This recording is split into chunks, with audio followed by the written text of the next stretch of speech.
¿Qué tal? Saludos a todos. Dios le bendiga. Sean bienvenidos a su canal Unidos en la Fe. Y bueno, hoy, con el favor de Dios, vamos a tener una charla, así que vamos a tener un invitado especial.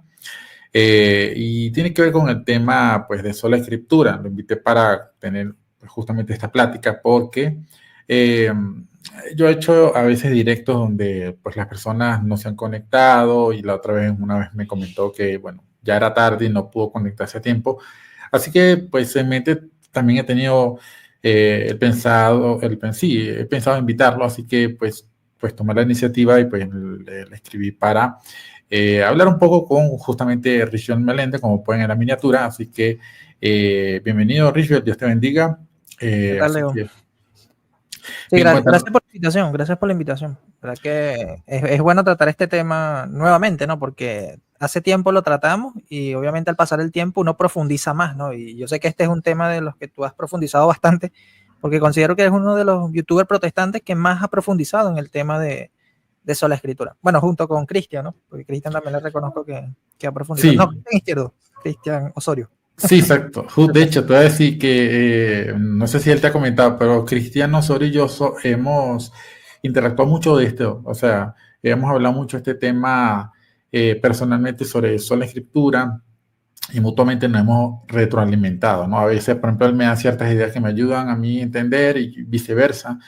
Y la razón por la que yo hago esto es porque, o sea, la visión que uno suele ver muy básica de defenderlo, suele tener ciertos huecos, ¿no? Entonces, uno tiene que ver, o sea, a ver, cómo uno puede hacer una defensa que tenga al menos cierta solidez, digamos. Igual, con la medida que pasa el tiempo, pues obviamente uno va pues mejorando y puliendo los argumentos. Eso es así, obviamente. Por ejemplo, tú no defiendes la fe católica igual que hace 5 años atrás. Creo que es obvio, ¿no? Entonces, el asunto es que una de las razones por las que hice esto es porque a veces veo como ciertos errores argumentativos. Después más adelante te comento algunos que incluso considero que no, al menos no me parecen muy coherentes. Y dicho por el lado protestante también. Claro. Sí, entonces la idea es que sea como puse en el video, un diálogo amistoso. ¿En qué sentido? No es mi intención, yo sé que tu parte tampoco, en este caso, tratar de seguir lo que a veces, incluso yo también he caído, ¿no? De hecho, he criticado eso, tratar de ridiculizar a las personas o sí, tratar de mostrar una imagen que no agrada a Dios, porque más allá de las diferencias religiosas, tú eres una persona hecha a la imagen de Dios, por lo tanto merece también ese respeto. Ahora, eh, el diálogo va a estar centrado en el tema de sola escritura y yo, como te mencioné, te voy a hacer algunas preguntas, tú también tienes el derecho también de preguntar y la Claro. intención es, como te dije, es de que los que están viendo el video puedan escuchar cuáles serían las respuestas que podríamos dar tú y yo frente a las distintas preguntas. Que creo que obviamente algunas preguntas sí van a ser bastante complicadas, otras pueden ser más fáciles, eso varía, ¿no? Como vaya la conversación. No obstante, yo sé que aquí, al menos todos por el contexto te conocen. La pregunta es la siguiente. Bueno, pregunta no, lo que te quería comentar es lo siguiente. Igual, para aquellos que no están, digamos, puede existir personas que a lo mejor no saben quién es Richard Meléndez. Igual te invito a que te presentes el nombre de tu canal, para que también las personas que estén interesadas en tu contenido, pues puedan estar, bueno, pasándose por allá. Claro, claro que sí. Bueno, para quienes no me conocen, mi nombre es Richard Meléndez, soy de Venezuela, paisano de Leo. Me dedico a la apologética ya aproximadamente desde hace, ¿qué? 11 años, sí, 11, 12 años prácticamente. Actualmente estoy estudiando la licenciatura en teología. Digamos que desde hace tiempo estudiaba, pero de forma autodidacta. Ahora sí lo estoy estudiando de una forma institucional, ¿no? En una universidad católica. Y bueno, como sabe Leo, pues me encanta la apologética y como bien dijo él, ¿no? Lo que uno sabía hace 5 años, obviamente uno lo ha profundizado más, ¿no? Y ahora uno tiene como que otros argumentos, otros razonamientos, ha corregido errores, porque eso también pasa, ¿no? Que de repente uno ve que antes usaba un argumento que le parecía bueno, pero después te das cuenta de que realmente no es tan bueno, ¿no? Entonces uno como que deja de usarlo y de eso se trata, ¿no? El seguir profundizando y el madurar en la fe. Y bueno, mi canal es Católicos por Convicción, ¿no? Como ven allí. Sí, justamente, como eso yo coloco en lo que es el outro del video, cuando uno va investigando las fuentes académicas, pues se va enterando que quizás hay, pues, cuestiones que se han repetido y de repente son argumentos ya que están desactualizados. Entonces, esa es la idea. Ahora, yo voy a comenzar con una pregunta. Igual, la idea, si tú quieres, pues, puedes plantearla. La idea es que sea algo más fluido. Yo estuve hablando hace poco con Santiago con el tema de lo que es la autoridad en la iglesia y sabemos que la discusión es si hay un trípode infalible, al menos en general como se suele defender, y la sola escritura. Ujú. En este caso, yo le planteé que, dado el catecismo que dice que el magisterio está al servicio de la palabra de Dios y palabra de Dios se entiende como escritura y tradición, si ambas serían infalibles, la cuestión es, eso nos colocaría a la palabra de Dios, fíjate el lenguaje que estoy utilizando, como juez último si el magisterio está al servicio de esa palabra. Sabes que justamente cuando me invitaste, ¿no? Para dialogar, pues quise como que ponerme al día, ¿no? Para saber cómo vas tú ahí también, para que estemos a nivel, como quien dice. Y estaba escuchando el diálogo, bueno, un extracto, ¿no? Porque me parece que no está completo, que tuviste con Santiago. Y sí, escuché tu argumento allí y digamos que yo no tendría problema con reconocer la escritura como la autoridad máxima o la autoridad última, pero en el sentido material. De hecho, el Papa Benedicto dijo que nosotros podríamos reconocer sola escritura en ese sentido. O sea, como esa autoridad material suficiente, es decir, no podemos ir a otro escrito por encima de la escritura, no, materialmente hablando. Pero es que aquí es donde viene la cuestión de lo material y lo formal. O sea, para mí lo formal viene siendo es quien va a leer, a estudiar, a interpretar la escritura. En este caso, el magisterio, ¿no? Y yo me baso sobre todo en Efesios 4:11, o sea, porque Dios instituye pastores y maestros, ¿no? Y en este caso el magisterio viene de allí, del maestro, de quién es el que va a enseñar. Entonces, aquí yo creo que, y llegué a esta conclusión junto con Cristian Osorio, que al final uno se va a limitar es a la interpretación de alguien, o sea, la autoridad final va a ser la interpretación que ese alguien dé. Ahora, podemos estar de acuerdo o no, pero, o sea, no podemos decir que la escritura sería la autoridad final formalmente, pero sí materialmente, porque tiene que haber alguien que la interprete o que la explique, ¿no? Correcto, sí, de hecho, justamente has dado en el punto, porque si la colocamos como autoridad final, materialmente hablando, esto también implica otra cosa, que sería una autoridad objetiva, independiente. Ojo, antes de que exista, por ejemplo, aquí tenemos una Biblia. ¿Okay? Esta Biblia, digamos, si tomáramos la parte del Nuevo Testamento y damos una discusión doctrinal, antes de que cada uno abra el texto y explique, reconoce fuera de nosotros una autoridad objetiva y, y antes de darle la interpretación, eso sería pues un referente que tiene autoridad vinculante o al menos para ambos. Ambos decir, si Dios dice yo soy bueno, entonces la gente acepta, sí, Dios dice que es bueno. Bueno, entonces, en este caso, cuando hablo de autoridad final, pues sí, obviamente implica el elemento material, porque también es una realidad objetiva fuera de los individuos, y justamente por eso que yo decía que en la parte del relativismo no cabría, en el sentido de que el protestante afirma una realidad objetiva. Ahora, lo que sí puede existir dentro del protestantismo en general es lo que yo le llamo una especie de tolerancia, ¿no? Es decir, se hace un juicio prudente y aunque la verdad eso pasa, también depende del grado de madurez, porque está claro que también pasa que en los católicos hay personas que son muy cerradas y pues tienen una actitud sectaria contra los evangélicos, pero también pasa en los protestantes. O sea, no todo el mundo es igual. De hecho, creo que es obvio que tú no conversas con todos los evangélicos de la misma manera.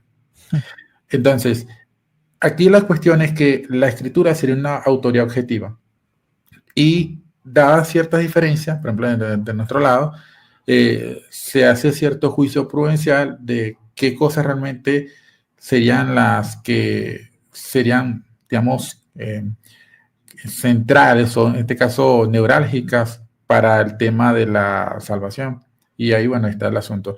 Ahora, en ese caso, tú dices que no tendría problema que la escritura sea autoridad final. En ese sentido, digamos, en línea. La cuestión es que también eso implicaría, por ejemplo, una subordinación del magisterio a la escritura y la tradición, lo que implicaría que en ese orden, sea escritura primero o segunda, dependiendo cómo lo coloques el orden, el magisterio queda de tercero. Entonces, sí, yo veo que ahí está la cuestión. Entonces, la discusión sería si solamente la autoridad final es la que es la única infalible, básicamente, que podemos discutir. Seríamos como dos discusiones prima escritura, donde una tiene tres autores infalibles y en la otra hay una sola infalible. Porque en sí, la idea de prima escritura es compatible con el catolicismo, y en cierto modo podemos decirlo, pero también con el protestantismo. Sí, es que, o sea, digamos que la discusión sobre la escritura ha desatado más ramas, ¿no? Y justamente de allí parte lo que sería la prima escritura. O sea, que podemos decir que se puede adaptar a la postura católica, pero no del todo, ¿no? Yo creo que para entender sola escritura, o sea, yo creo que hay que partir de la definición que se hace, ¿no? Y es como la única regla infalible o la autoridad infalible, ¿no? En este caso sería la escritura. Y ahí es donde prácticamente viene el choque, ¿sí? ¿Por qué? Porque, ok, reconocemos ambos la escritura como infalible, pero también reconocemos la iglesia como infalible.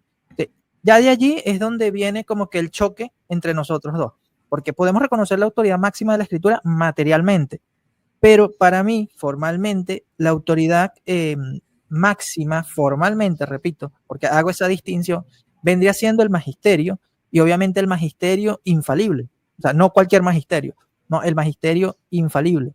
Pero aquí hay un detalle, porque muchas veces se piensa que, bueno, el magisterio, al ser infalible, tiene que interpretar todos los textos de la escritura y explicarlos porque es infalible. No, o sea, en eso no consiste la infalibilidad del magisterio, ¿sí? Por eso la iglesia como tal ha interpretado dogmáticamente o infaliblemente, cuando mucho 5 o 6 textos de la escritura, ¿sí? Porque lo que va a hacer el magisterio no es tanto la escritura, sino la revelación, ¿sí? Por eso nosotros no tenemos un choque con la revelación divina. Lo que nosotros podemos tener un choque es con la interpretación que se dan a ciertos textos de la escritura cuando afecta doctrinas o dogmas de fe. En este sentido, vuelvo a mencionar lo que te había dicho hace tiempo, aunque con algunos matices, ¿no? Que yo considero el protestantismo relativista es en ese sentido.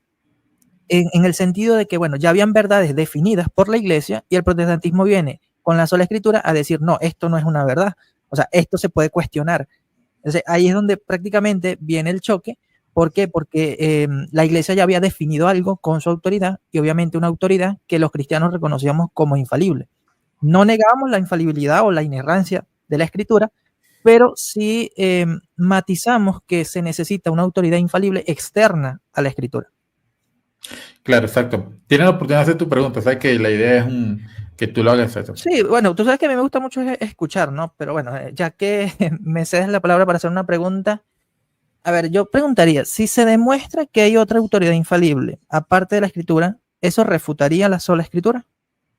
Sí, evidentemente, lógicamente sí. Ok, y en este caso, bueno, desarrollo un poco más. En este caso, ¿cómo reconoceríamos nosotros que la escritura es infalible? O sea, ¿en qué nos basaríamos para eso? Porque desde allí tiene que partir todo, ¿no? Porque, ok, asumimos que la escritura es infalible, pero ¿cómo lo demostramos? O sea, ¿de dónde nace esa, digamos que esa afirmación? O sea, ¿es algo que recibimos solamente o es algo que se puede demostrar tal cual? Sí, primero quiero saludar a Aníbal, gracias por tu donación, Dios te bendiga, dice Dios te bendiga, Leo y hermano Richard, un buen tema, diálogo respetuoso, gracias. Bien, sí, mira, cuando hablamos de demostración, de hecho, no sé si tú has visto algunos videos donde yo digo, a veces demostrar una proposición es muy difícil, no todas son igualmente difíciles. Si tú me dices, tú me puedes mostrar que en las confesiones históricas la escritura es la autoridad final, sí, claro, y que reconocen otra autoridad, sí te lo puedo probar y es muy fácil. Demostrar otras proposiciones son más complicadas. Entonces, en este caso, la infalibilidad es algo que se accede a través de dos vías, pero en este caso que me refiero con dos vías, a través de la vía de la razón, por lo cual tú accedes a cuestiones empíricas, o sea, me refiero a la parte experiencial y la parte de la fe. Es decir, la realidad de la infalibilidad en sí es vamos a decir, un bien intangible. Por lo tanto, tú no ves la infalibilidad en sí, es un bien que se accede por fe. Tienes fe en que una realidad está allí. así como otras realidades que son sustantivos abstractos, que simplemente tú no ves la justicia cuando un hombre está preso, tú ves una persona presa, pero la realidad de la justicia por el sustantivo justicia es una realidad abstracta, pero no quiere decir que sea abstracta no exista. Se accede por la razón, mientras hay sustantivos concretos como por ejemplo el vaso, tú lo puedes ver, tocar, etc. En este caso, la realidad de la infalibilidad como cualidad del texto es algo que se accede en primera instancia por la fe, pero para explicar por qué se cree en eso, se tiene que acceder a vías que justifiquen eso. Es decir, aquí es lo que llamaríamos el salto. Es como tú tienes una escalera, yo tengo esta imagen, tienes una escalera que llega hasta aquí y hay otra que llega de aquí para arriba. Y de aquí a aquí hay un hueco. Entonces tú para llegar acá tienes que hacer un salto. Y el salto tiene que estar justificado. En este caso es ¿Cuál sería la justificación, no? Esa sería exacto. Desde la escritura vemos, por ejemplo, que hay ciertas realidades, pues, digamos, que no se acceden de forma empírica directamente, al menos desde cierta óptica, pero que se pueden justificar desde cuestiones empíricas. Por ejemplo, cuando el hombre que estaba, a modo escuchar este argumento, no, pero lo voy a igual a mencionar, cuando Jesús le dice al hombre que estaba paralítico, tus pecados te son perdonados. Probablemente esa experiencia pues la pudo experimentar la propia persona que pues le está siendo perdonados sus pecados y Jesús. Los otros que no saben nada de eso, de hecho dicen, ¿quién es este que perdona los pecados? Ellos no saben. Después Jesús dice, para que sepáis, o sea, indica una actividad de conocimiento, que el Hijo del Hombre tiene poder para perdonar los pecados, le dice al paralítico, levántate y anda.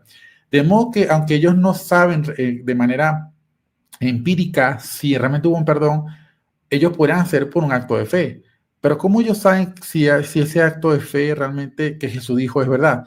Bueno, el hecho de que Jesús haya mostrado el poder de Dios a través de esta sanidad justifica que ellos den ese salto de fe, decir, bueno, si dado que esto ocurrió, es razonable creer que Jesús en realidad perdonó los pecados. Por ejemplo, eso sería un caso. Otro sería el mismo Jesús para explicar la pericóresis. Cuando Juan 10 dice, hay una parte que dice, yo y el Padre somos uno. Entonces intentan apedrearlo y él explica que yo soy el Hijo de Dios y tal. Y más adelante dice, si no me creéis a mí, cree a las obras, para que sepan que el Padre está en mí y yo estoy en el Padre. Eso que se llama pericóresis, la idea de que el Padre está en el Hijo y el Hijo en el Padre. Él dice, para que crean eso, o sea, crean a las obras para que crean esta realidad, pero la realidad es que el Padre está en él y él está en el Padre, o sea, que son uno. Él no es una realidad que se puede hacer desde la perspectiva humana de forma directa. Es algo que se cree. Yo no, o sea, imagínate Jesús está en persona ahí, carne y hueso, te dice, yo estoy en el Padre y el Padre está en mí. Pero para tú creer esa realidad que no hace de forma directa, las obras de Jesús permiten justificar eso. Por eso le dice, para que crean esto, que ustedes no pueden hacer directamente, se justifica. En el caso de la escritura, la infalibilidad se justificaría a través de vías así. Por ejemplo, en caso de la resurrección, justificaría, por ejemplo, estoy presuponiendo ciertas cosas, obviamente, porque la cadena es muy larga de razonamiento. La resurrección de Jesús justificaría, por ejemplo, que lo que dijo Jesús es verdad. Jesús dijo que su mensaje es la doctrina de Dios, según el Evangelio de Juan. O sea, ya, ojo, yo no estoy citando aquí en el caso del Evangelio, en este momento, como a palabra de Dios, sino como dos documentos históricos que hablan de un personaje histórico. Entonces, basándome en esta cuestión, si Jesús es quien dice ser, entonces lo que él dice es verdad. Aparte, Jesús validó las escrituras hebreas en general, aunque no especificó un canon, ¿ok? Él dice, las escrituras no pueden fallar, según Juan 10. También dice que en ellas se encuentra la vida eterna. En fin, él en general suele validar las escrituras como una fuente autoritativa. No obstante, el mensaje que él da, él lo llama la palabra de Dios, o sea que él habla la palabra de Dios. Ese mensaje se lo transmite a los apóstoles a su vez a la iglesia y a los obispos que ellos constituyen y dejan registrados algunos de esos escritos. Entonces, la cuestión es que estos escritos de los apóstoles, ellos, como son testigos directos, ellos afirman que ellos están enseñando el mensaje de Jesús.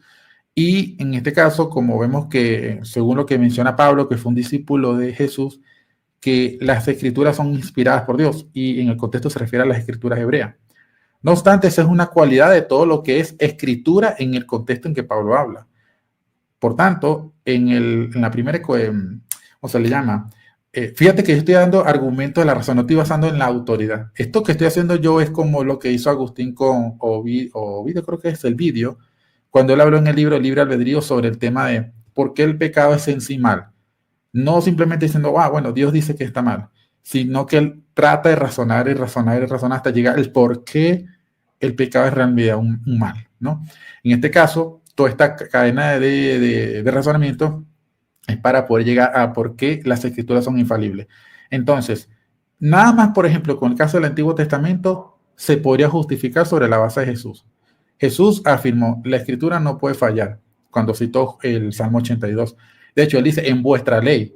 Y la ley, ahí se refiere a los salmos. Así que a veces el término ley denota todos los escritos en conjunto. Así que es razonable creer que Jesús tenía en mente, pues, como ley, no solamente los salmos, también el Pentateuco y algunos escritos de los profetas. Entonces, yo justificaría la infalibilidad del texto sobre el testimonio de Jesús. ¿Y por qué tengo que creerle a Jesús? Justamente por lo que acabo de decir, porque Él demostró quién Él es a través de su resurrección. Su resurrección me permite a mí justificar que lo que Él dice, a la cual realidad que yo no puedo acceder, es verdad. Y una de esas verdades es que las escrituras hebreas no pueden fallar. Es decir, de hecho, así dice en la versión Nácar Colunga. No puede ser quebrantado, no puede fallar. Y justamente eso es lo que es la infalibilidad. El texto no puede fallar. Eso sería un caso de lo que podemos para el Antiguo Testamento. Para el Nuevo Testamento es un poco más complicado, pero la verdad es que seguiría hablando aquí. No sé si tiene alguna pregunta para yo después seguir. Nada, bueno, como sabes, me gusta escuchar para luego poder exponer, ¿no? En este caso, mira que podría compartir todo lo que dices, ¿no? Pero también lo aplicaría a la iglesia. Es decir, lo que tú has aplicado a la escritura, yo lo aplicaría a la iglesia. En el mismo sentido, es decir, yo leería los evangelios en un sentido histórico y vería que Jesucristo instituye una iglesia y que esta iglesia le da autoridad y le da una promesa de no fallar, ¿no? También hay algo interesante y es que en Lucas 10:16 le dice que quien escuche a su iglesia escucha al mismo Cristo, ¿sí? Esto de verdad que es muy relevante para el cristianismo en sí, porque cuando vamos a ver en la práctica, es decir, cómo el cristianismo se fue desarrollando, cuando los obispos hablaban, era como si el mismo Dios hablara, o sea, para los cristianos, ¿no? Por lo menos cuando San Ignacio de Antioquía hablaba, o decía el obispo hablaba, era como si Cristo mismo hablara. O sea, para el cristiano era en ese sentido, ¿no? O sea, entonces, si lo ponemos a comparar con la escritura, o sea, vamos a decir que la escritura sí es palabra de Dios, claro, eso lo reconocemos. ¿Cómo llegamos a la conclusión de que es infalible? Porque es palabra de Dios. Pero ¿cómo sabemos que es palabra de Dios? Porque alguien tiene que transmitirnos que es palabra de Dios. Y este alguien que nos transmite que es palabra de Dios, ¿está diciendo algo correcto? ¿Cómo lo sabemos? Tiene que tener garantía de que nos está diciendo una verdad, ¿sí? Es por eso que cuando vamos a ver en este sentido la infalibilidad, es en cuanto al sentido de que no falla en lo que está enseñando, ¿sí? Ahora, podrías decir, pero es que hay concilios que se contradicen, pero es que hay padres de la iglesia que se contradicen. Entonces, ¿dónde está la infalibilidad allí? Pues yo recurriría a Charles Hawk, ¿no? Cuando él habla de la infalibilidad de los hagiógrafos. Es decir, los hagiógrafos no fueron infalibles en todo momento, sino que simplemente en el momento en que necesitaban hablar lo que Dios quería que ellos transmitieran, ahí ellos gozaban de infalibilidad, es decir, protección. Estaban protegidos de enseñar el error. De hecho, Charles Hawk menciona el ejemplo de Pedro, ¿no? Porque muchos dicen, bueno, que Pablo reprendió a Pedro en Antioquía, entonces ya Pedro deja de ser infalible. No, o sea, porque ahí la cuestión es conducta, no doctrina, ¿sí? La infalibilidad viene siendo cuando enseñan doctrina, pero para esto deben cumplirse, pues, ciertas prerrogativas. Lo mismo que podríamos decir para la escritura. ¿Por qué? Porque muchos pueden decir, mira, la escritura se contradice. Nosotros podemos decir, son aparentes contradicciones. ¿Por qué? Porque hay explicaciones para esto. Entonces, eso no está rechazando la infalibilidad, si vamos a usar ese término, aunque me gusta más usar el término inerrancia, de la escritura. Lo mismo aplica para la iglesia, ¿sí? Por eso yo no concibo una iglesia que no es infalible. ¿Por qué? Porque tengo la garantía de que Cristo la instituye, le da poder, le da autoridad, y esta autoridad es con la que a mí me va a transmitir la escritura y me va a garantizar, mira, esto es palabra de Dios. Y tú dices, bien, hay que dar un salto de fe. Sí, hay que dar un salto de fe, pero un salto de fe razonable. O sea, tenemos razones para creerlo. Entonces, las mismas cosas que tú aplicas para la escritura, es decir, el razonamiento, el salto de fe, las justificaciones, se podrían aplicar para la misma iglesia. ¿Y cómo lo veo yo? Cuando veo a los padres de la iglesia. Porque mencionaste a San Agustín, y San Agustín es uno de los que dice que la escritura es la autoridad máxima. A mí una vez me la presentó un protestante, y digo, sí, es la máxima autoridad materialmente. ¿Por qué? Porque el mismo San Agustín se sujetaba también a lo que la iglesia enseñara o determinara. O sea, de ahí surge también la expresión Roma locuta, causa finita, o lo que decían los obispos, también esto era, digamos que autoritativo para los cristianos. Es por eso que Philip Schaff reconoce que los cristianos reconocían en los concilios ecuménicos como infalibles. Es decir, que Dios hablaba por medio de los concilios ecuménicos. De hecho, lo dice también San Atanasio, ¿no? Dios habló por medio del concilio de Nicea, o la palabra de Dios vino por medio del concilio de Nicea, no estoy parafraseando acá. Y otro punto interesante, ¿no? Por lo que te mencionaba, si existe otra autoridad infalible, eso ya refuta sola escritura. Pues vemos que para los cristianos, cuando se habla de infalibilidad, y tú lo mencionaste al último, yo pensé que no lo ibas a mencionar, mencionaste lo de toda escritura es inspirada por Dios, ¿no? El teonusto, el famoso teonustos. Muchos dicen, mira, esta es la escritura, solamente es teonusto. Pues no, para los cristianos la escritura no era solamente teonusto, o teonusto no era solamente la escritura.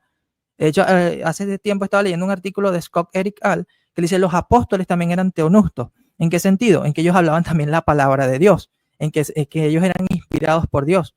De hecho, la infalibilidad y la inspiración van de la mano, aunque no son lo mismo, ¿sí? Pero van relacionados. Es por eso que cuando Philip Schaff dice que los concilios ecuménicos eran considerados infalibles, es porque se habla de que estos concilios eran inspirados y que lo que se decía allí era inspirado. Yo no puedo rechazar la suficiencia material de la escritura, pero tampoco puedo rechazar la autoridad y la suficiencia formal del magisterio.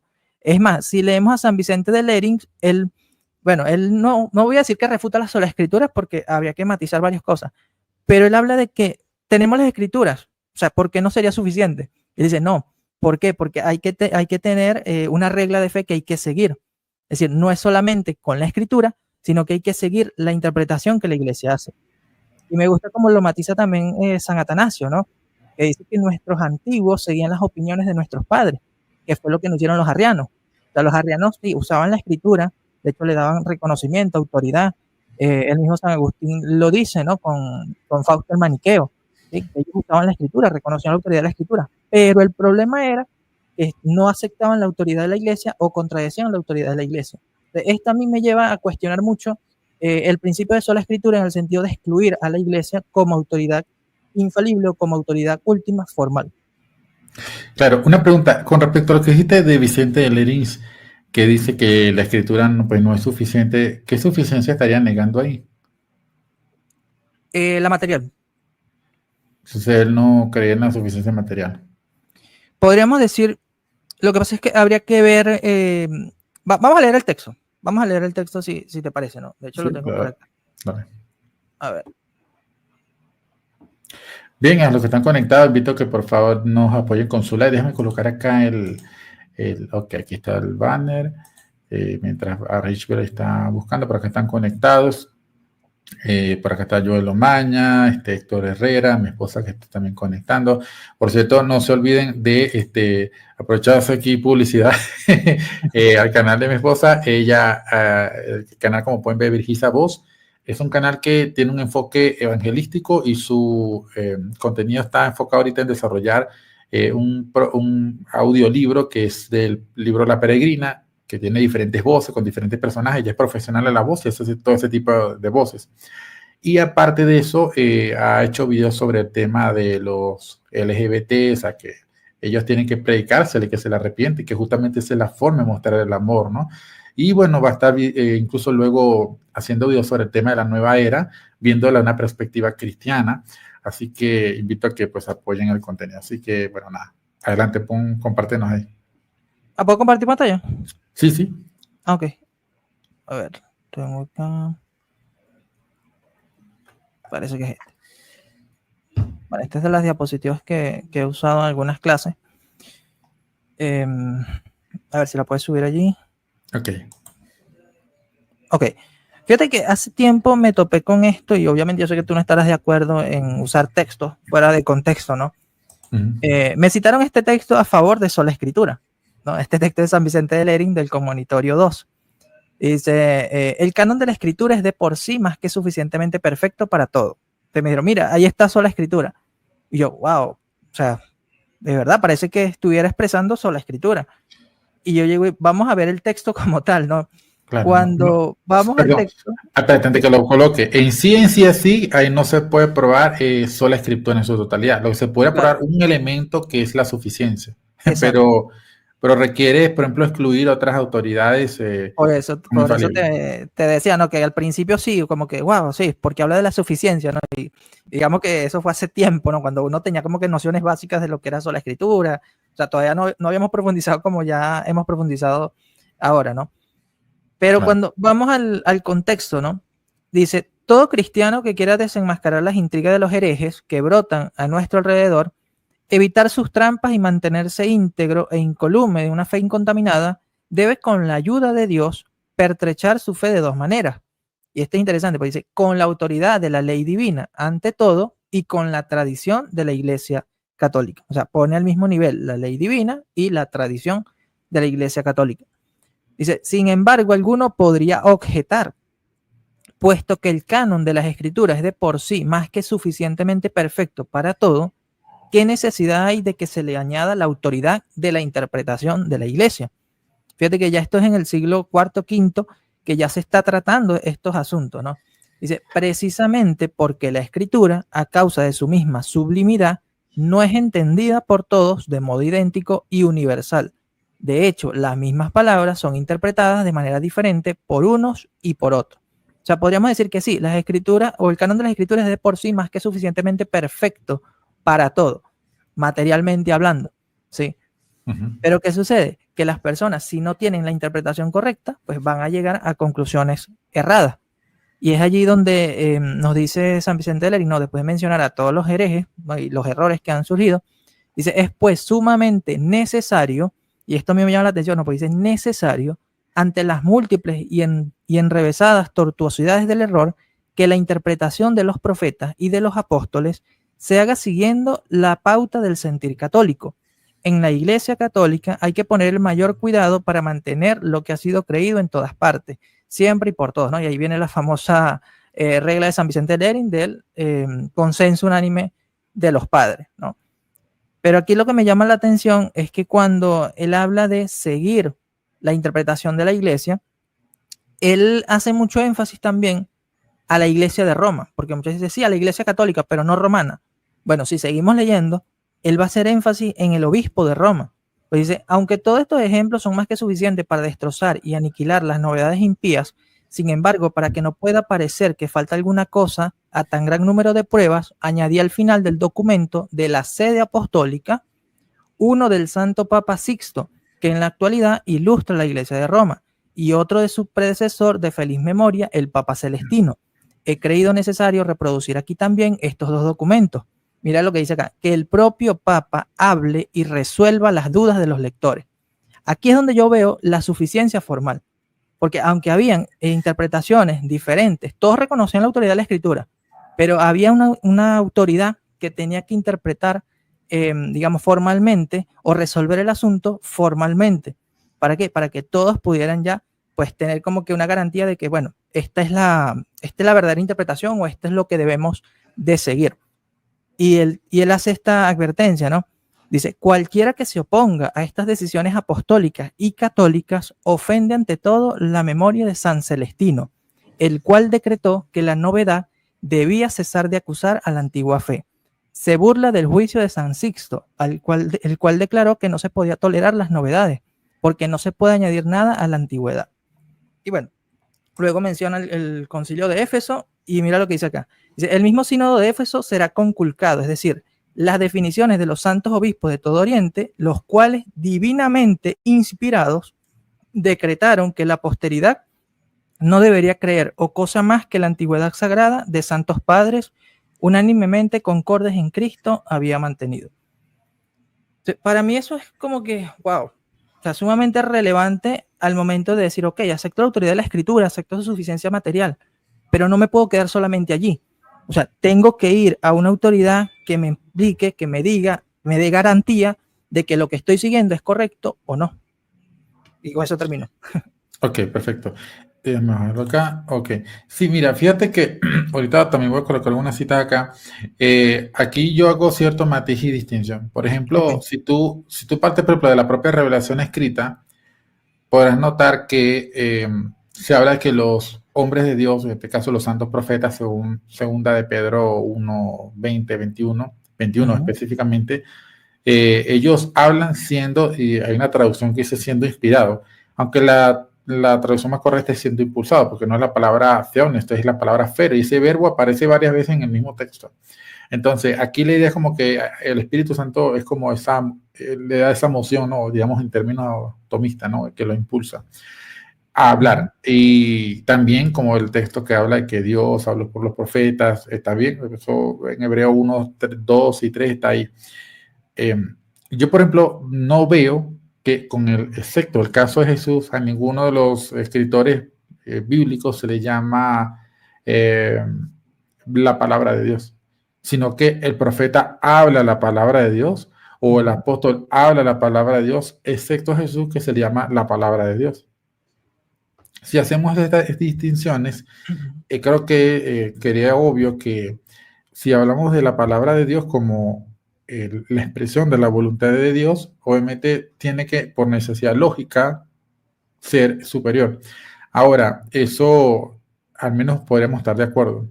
Sí noto que, por ejemplo, en el caso de los evangélicos y católicos, cuando estamos discutiendo este tema de la sola escritura, que vemos que si eh, se considera infalible una persona, nosotros no lo vemos de esta manera.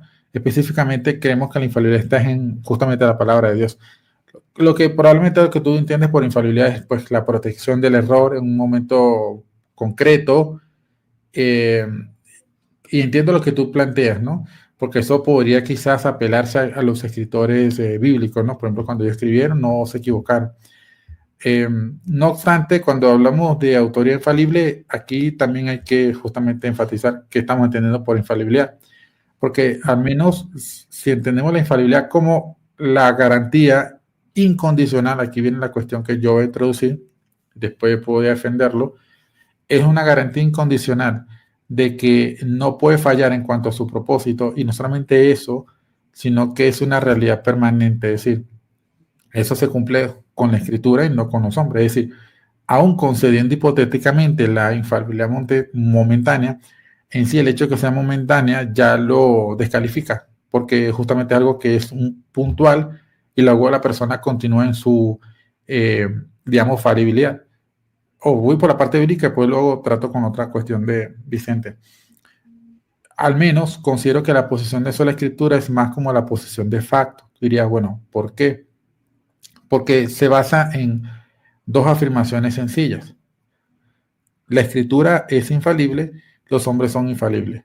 Y creo que hasta tú puedes concordar con eso. Afirmar que ciertos hombres son infalibles en algún punto concreto o en algún momento circunstancial específico sería algo que el que lo afirma tendría que tener la carga de la prueba, ciertamente.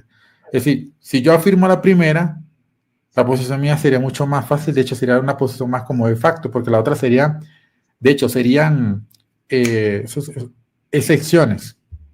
Excepciones porque no es algo regular, es algo, al menos el hecho de que la escritura sea infalible es una realidad continua y permanente, y la falibilidad de los hombres es algo continuo y permanente. Por lo tanto, se podría justificar esto. En cambio, la posición creo que católica, aunque siempre trata de decirle protestante que muestra solo la escritura, parece ser más bien como la posición de facto, y creo que en última instancia, aunque cada uno tiene que probar sus afirmaciones, el católico tiene más carga de prueba. Es decir, porque tiene que afirmar más cosas, o sea, adicionales. No sé si te has dado cuenta en este punto. A ver, por ejemplo, ¿qué cosas tendría que justificar el católico? A ver. Por ejemplo, si yo demuestro, la escritura es infalible y los hombres son falibles, tú podrías decir, sí, estoy de acuerdo que la escritura es infalible, pero no solamente ella. Bueno, ya tú has afirmado una negación. Entonces, si tú afirmarías eso desde el punto de vista lógico, esto te lo estoy planteando aquí porque es algo que yo he pensado, Claro. le da vuelta a la cabeza. Si tú afirmaras, por ejemplo, pero no solamente la Biblia es infalible. Entonces yo diría, bueno, ¿cuál es infalible? Tú me dices, la iglesia, bueno, ya tú lo estás afirmando. Sería como, o sea, desde ese punto de vista lógico, tú como que tendrías la carga de la prueba. Por ejemplo, si tú Te añades entiendo. algo adicional. Y aparte que es algo que, por ejemplo, se habla, por ejemplo, incluso la infalibilidad papal, no es algo que todo el tiempo el papa es infalible. Esto implicaría que algo puntual, es algo fuera de lo normal. O sea, lo regular es que los hombres sean falibles. En ese sentido, la posición de eso de la escritura es como la posición por defecto, vamos a decirlo así, y es la más, desde esta perspectiva, más fácil de demostrar. Y considero que la posición católica tiene que justamente tener más carga de prueba porque afirma más cosas con condiciones muy específicas. No sé si te has dado cuenta en este caso. Bueno, como te decía hace un momento, es decir, yo veo que estamos en el mismo nivel de complicación. O sea, por eso te preguntaba lo de cómo demuestras tú la infalibilidad de la escritura. O sea, tú dices, no, hay que reconocerla. Pues del mismo modo, la infalibilidad de la iglesia se reconoce. Por eso te di esos ejemplos de cómo los cristianos en la práctica reconocían la autoridad de la iglesia como aquella que hablaba lo que Dios quería enseñar. Y aquí me viene una pregunta, ¿no? Tú eres de corte calvinista, ¿no, Leo? Sí. Ok, por ejemplo, en tu caso, ¿tú crees que la iglesia se puede equivocar al enseñar lo que es necesario para la salvación? ¿Se puede equivocar? Sí, se puede equivocar, claro. Bueno, en este caso, Calvino, pues creía lo contrario. Juan Calvino decía lo siguiente, lo tengo por acá. Juan Calvino decía, nosotros admitimos que la iglesia no puede errar en las cosas necesarias para la salvación. Y es más, algunos teólogos han especulado que esta es una especie de creencia en la infalibilidad de la iglesia por parte de Calvino. Y Calvino dice, pero entendido en el sentido de que la iglesia, al no hacer caso de toda su sabiduría, se deja enseñar por el Espíritu Santo y por la palabra de Dios. Y a muchos les sorprenderá, pero yo estaría totalmente de acuerdo con esa frase de Juan Calvino, porque es en ese mismo sentido que la iglesia habla de la infalibilidad. Es decir, cuando ella enseña lo que es necesario conocer para la salvación, ahí la iglesia es infalible. Por eso es que nosotros nos decimos, todo lo que diga el Papa es infalible, todo lo que diga la iglesia es infalible. No, es en cuanto a lo que es necesario para la salvación. O sea, aquí es donde viene la cuestión de, mira, pero los dogmas marianos son necesarios para la salvación. Bueno, ahí ya es otro tema, ¿sí? Pero aquí ya resolvemos que la iglesia sí es infalible en cuanto a lo que es necesario para la salvación. Entonces, ya ahí vamos viendo que no solamente la escritura viene siendo reconocida como infalible, sino también la iglesia. Y esto hasta en el protestantismo, ¿no? Por eso que Charles Hawk, cuando habla de los hagiógrafos, él menciona lo siguiente, dice, subyace en la misma idea de la Biblia que Dios escogió a unos hombres para que escribieran historia, a otros para que compusieran salmos, a otros para que desvelaran el futuro, a otros para que enseñaran doctrinas. Todos fueron igualmente sus órganos y cada uno fue infalible en su propia esfera. Fíjate cómo aún en la concepción protestante sí existe esta cuestión de que pueden ser infalibles en determinados momentos para una determinada función. Dice, Isaías fue infalible en sus predicciones, aunque compartiera con sus compatriotas los puntos de vista entonces prevalentes acerca de la mecánica del universo. Luego dice, Pablo no podía errar en nada de lo que enseñara, aunque no pudiera recordar a cuántos había bautizado en Corinto. Acerca de esto, no implica que los escritores sagrados estuvieran libres de errores de conducta. Pedro erró en su conducta en Antioquía, pero esto no demuestra que errara en su enseñanza. La influencia que le impedía errar en su enseñanza no estaba designada para impedirle que errara en su conducta. Por eso es que cuando a mí un protestante me cita los casos de los papas que fueron terribles en conducta, vamos a decir, por ejemplo, los papas Borgia, ¿sí? Esto no refuta la infalibilidad papal, esto no refuta la infalibilidad de la iglesia. ¿Por qué? Porque hay que distinguir lo que es la doctrina de lo que es la conducta. Y esto, repito, no es un concepto netamente católico, también es protestante, porque el mismo Charles Hawk en la teología sistemática así lo reconoce. Y siguiendo a Juan Calvino, pues se puede presentar un caso para la infalibilidad de la iglesia, que es justamente lo que estoy haciendo, ¿no? ¿Cuándo es infalible la iglesia? Cuando enseña lo que es necesario para la salvación. Ah, ok, estamos de acuerdo. Bueno, bien, ya definimos que la iglesia sí es infalible. Ahora, pero ¿cómo la iglesia va a ser infalible cuando enseña los dogmas marianos? Ah, esa es otra cuestión, eso ya es otro tema. Pero fíjate algo, Leo, y es que ortodoxos y católicos no tenemos problema con la infalibilidad de la iglesia. La cuestión acá es en qué momento la iglesia sigue siendo infalible, ¿no? Porque para los ortodoxos, bueno, no, cuando el papa se separa de la comunión de los ortodoxos, ya no va a gozar de infalibilidad porque no está con la iglesia. Y bueno, tienen su concepto eclesiológico, ¿no? Como bien sabe. Pero se sigue manteniendo la infalibilidad de la iglesia. Y esto es algo que yo criticaba, o bueno, autocríticas, ¿no? Realmente, en el debate que tuvo Luis Lisboa con Osman. Y es que no se puede hablar de infalibilidad papal sin primero hablar de infalibilidad de la iglesia. ¿Por qué? Porque el Papa no tiene infalibilidad por sí mismo. El Papa participa de la infalibilidad de la iglesia, que a su vez participa de la infalibilidad de Dios, porque es Dios el que es ontológicamente infalible. La iglesia solamente participa de esa infalibilidad, así como participa de la santidad. Para mí eso sería un Claro. caso en contra de sola escritura, pero obviamente me gustaría escuchar. Sí, primero que desde la perspectiva protestante se ha entendido lo que podría interpretarse como infalibilidad, como indefectibilidad, la no destrucción de la iglesia. Creo que ese es un matiz de concepto que habría que tomar. Claro. Porque ahora, en el caso del tema de la infalibilidad, ya sea de Pablo, que no puede errar o no, más bien Pablo pareciera mostrar otra cosa, es decir, no estoy diciendo que Pablo intencionalmente vaya a enseñar el error, pero él nos presenta lo siguiente, te cita un caso que probablemente ya lo conoce, Gálatas 1:6 en adelante. Estoy maravillado de que tan pronto os hayáis alejado de aquel que os llamó por la gracia de Cristo para seguir un evangelio diferente. En este caso concreto, pues sí, vemos que la iglesia de Galacia se apartó, justamente por eso Pablo lo llama. Entonces, sí que ha demostrado que al menos, tú dirías, bueno, no es la iglesia universal. Obviamente Pablo no le está escribiendo a todos los cristianos, pero al menos sí se puede probar que sí puede en algún momento determinado la iglesia no predicar lo correcto, al menos esta que está acá. Dice, no que haya otro, o sea, otro evangelio, sino que hay algunos que os perturban y quieren pervertir el evangelio de Cristo. Más si aún nosotros, incluyéndose él, o un ángel del cielo, os anunciar otro evangelio diferente, el que os hemos anunciado sea anatema.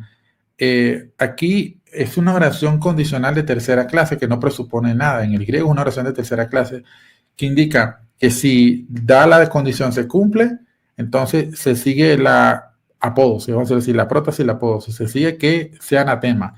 Ahora, la condicional tendría sentido si Pablo considera que él es falible, pero si Pablo no puede errar, esto de hecho hasta no veo cómo encaja incluso hasta con la eclesiología actual católica, porque la infalibilidad específicamente hablando la tiene de manera, al menos el Papa de una manera muy concreta e individual, cosa que al menos en el Nuevo Testamento, si intentáramos hacer la equiparación, Lucas, no es un cardenal, por ejemplo, o un obispo, es una persona que escribió y pues lo que escribió es inspirado. Entonces es un poco complejo esta parte porque fíjate que el modelo que aparece en el Nuevo Testamento no se replica posteriormente. De hecho, ni siquiera el protestante puede afirmar eso porque si no tendríamos que teniendo escritores que escriben documentos inspirados. Entonces, esta realidad simplemente es irrepetible. En todo caso, como el mismo Michael Schmausser decía, o sea, es un tiempo de revelación, así que eso se daría. Con respecto a ese asunto, yo no creo que realmente el tema, a mí, por ejemplo, el caso de la infalibilidad de la iglesia, y cuando digo la iglesia sea Roma o la ortodoxa o cualquiera que se proponga como infalible, está en el hecho de que del concepto de lo que tenemos por infalibilidad. Si la infalibilidad es algo temporal, pues ahí es donde está la discusión. El protestante no reconoce eso, sino que reconoce otro concepto de infalibilidad. Y bueno, ahí está el asunto. Sí, de fondo. Ahora, esto te lo hago modo de pregunta. Y creo que ya tú conoces la cita, porque esto ya le he expuesto varias veces aquí en el canal. Juan Crisóstomo es o sea, esto está relacionado más con el tema de la interpretación, pero también está vinculado con el tema de la autoridad, ¿ok? El mismo Juan Crisóstomo que a veces se utiliza para el caso de segunda de Tesalonicenses 2:13, 2:15, perdón, 15. para el tema de la doble vía de revelación. Es el mismo que, por ejemplo, cuando él está en una homilía, dice así, llega un pagano y dice, deseo ser cristiano, pero no sé quién unirme. Hay mucha lucha y facción entre vosotros, mucha confusión. ¿Qué doctrina he de elegir? ¿Cómo le respondemos? En el contexto obviamente habían arrianos, habían pues, los católicos de ese contexto y quizás otros grupos más. Dice que cada uno, dice él, afirma, digo la verdad, y otro, sin duda, esto está a nuestro favor, porque si os dijéramos que os dejéis persuadir por argumentos, bien podríais quedaros perplejos, pero si os decimos que creed las escrituras y que estas son sencillas y verdaderas, la decisión os será fácil. Si alguno está de acuerdo con la escritura, ese es el cristiano. Si alguno lucha contra ello, está lejos de esta regla. Pero ¿a quién debo creer sabiendo que no sé nada de las escrituras? Los demás también alegan lo mismo por sí mismos. En cierta manera el argumento se parece como el que suele hacer el católico a veces en internet. Dice que pues si viene otro y dice que la escritura tiene esto y vosotros dice que tiene otra cosa, e interpretar la escritura diversamente arrastrando su sentido cada uno a su manera. Y tú entonces te pregunto, ¿no tienes entendimiento, juzgas? ¿Y cómo podría yo decir, dice él, yo ni siquiera sé jugar vuestra doctrina, deseo convertirme en un aprendiz y ustedes me están convirtiendo inmediatamente en maestro? Y dice él que, bueno, ¿cómo le vamos a responder? Él dice, preguntémonos si esto es mera pretensión o subterfugio, y le pregunta que cómo él conoció que Dios existe. Aquí no estaría más bien apelando a la idea de que la persona que es un aprendiz puede ser cristiano y pareciera mostrar una visión más en pro de la sencillez de la escritura, algo más pro libre examen, o sí, de la escritura, y que la persona, si concuerda con esa escritura, es cristiano. Bueno, es interesante ese argumento. A ver, te vas congelado. No. Es interesante el argumento porque, a ver, sí lleva a reflexionar, no, lleva a reflexionar justamente porque, oye, mira, es verdad, ahí está mandando a que lea la escritura, o sea, no está simplemente diciendo, mira, ve a la iglesia, no. Pero yo creo que sí, vamos al contexto, vamos a entender que es una persona que se está iniciando en la fe, ¿sí? Una persona que se inicia en la fe, vamos a decir, en los primeros siglos, obviamente, y bueno, no en los primeros siglos, vamos al contexto histórico. O sea, San Juan Crisóstomo ya está cuando el canon está definido, vamos a decirlo así. Porque San Juan Crisóstomo es que siglo IV, siglo V, ¿no? Si no me equivoco. Del 347 al 407. Bueno, no, entonces todavía no estaba definido el canon. Pero estaba, digamos que ya esta cuestión de formar el canon. ¿Sí? Ya estaba en disputa el tema. Exacto, estaba esa cuestión. De hecho, si vamos a San Atanasio dice algo similar. Y fíjate que él recomienda los libros deuterocanónicos para aquellos que se inician en la iglesia. ¿Sí? Cuando leemos la carta 39 festiva, San Atanasio recomienda los libros deuterocanónicos para los que se inician en la iglesia. Pero los demás libros, dice que no, los demás libros es para cuando ya estén ya bien formados. Es decir, es para que aquellos que están iniciando, pues vayan adquiriendo el conocimiento, la sabiduría. Algo así dice San Juan Crisóstomo. Y yo no tengo ningún problema San Atanasio. Yo no tengo ningún problema con eso, ¿no? Porque es obviamente dentro de una comunidad. Fíjate esto, es una persona que se está integrando a una comunidad.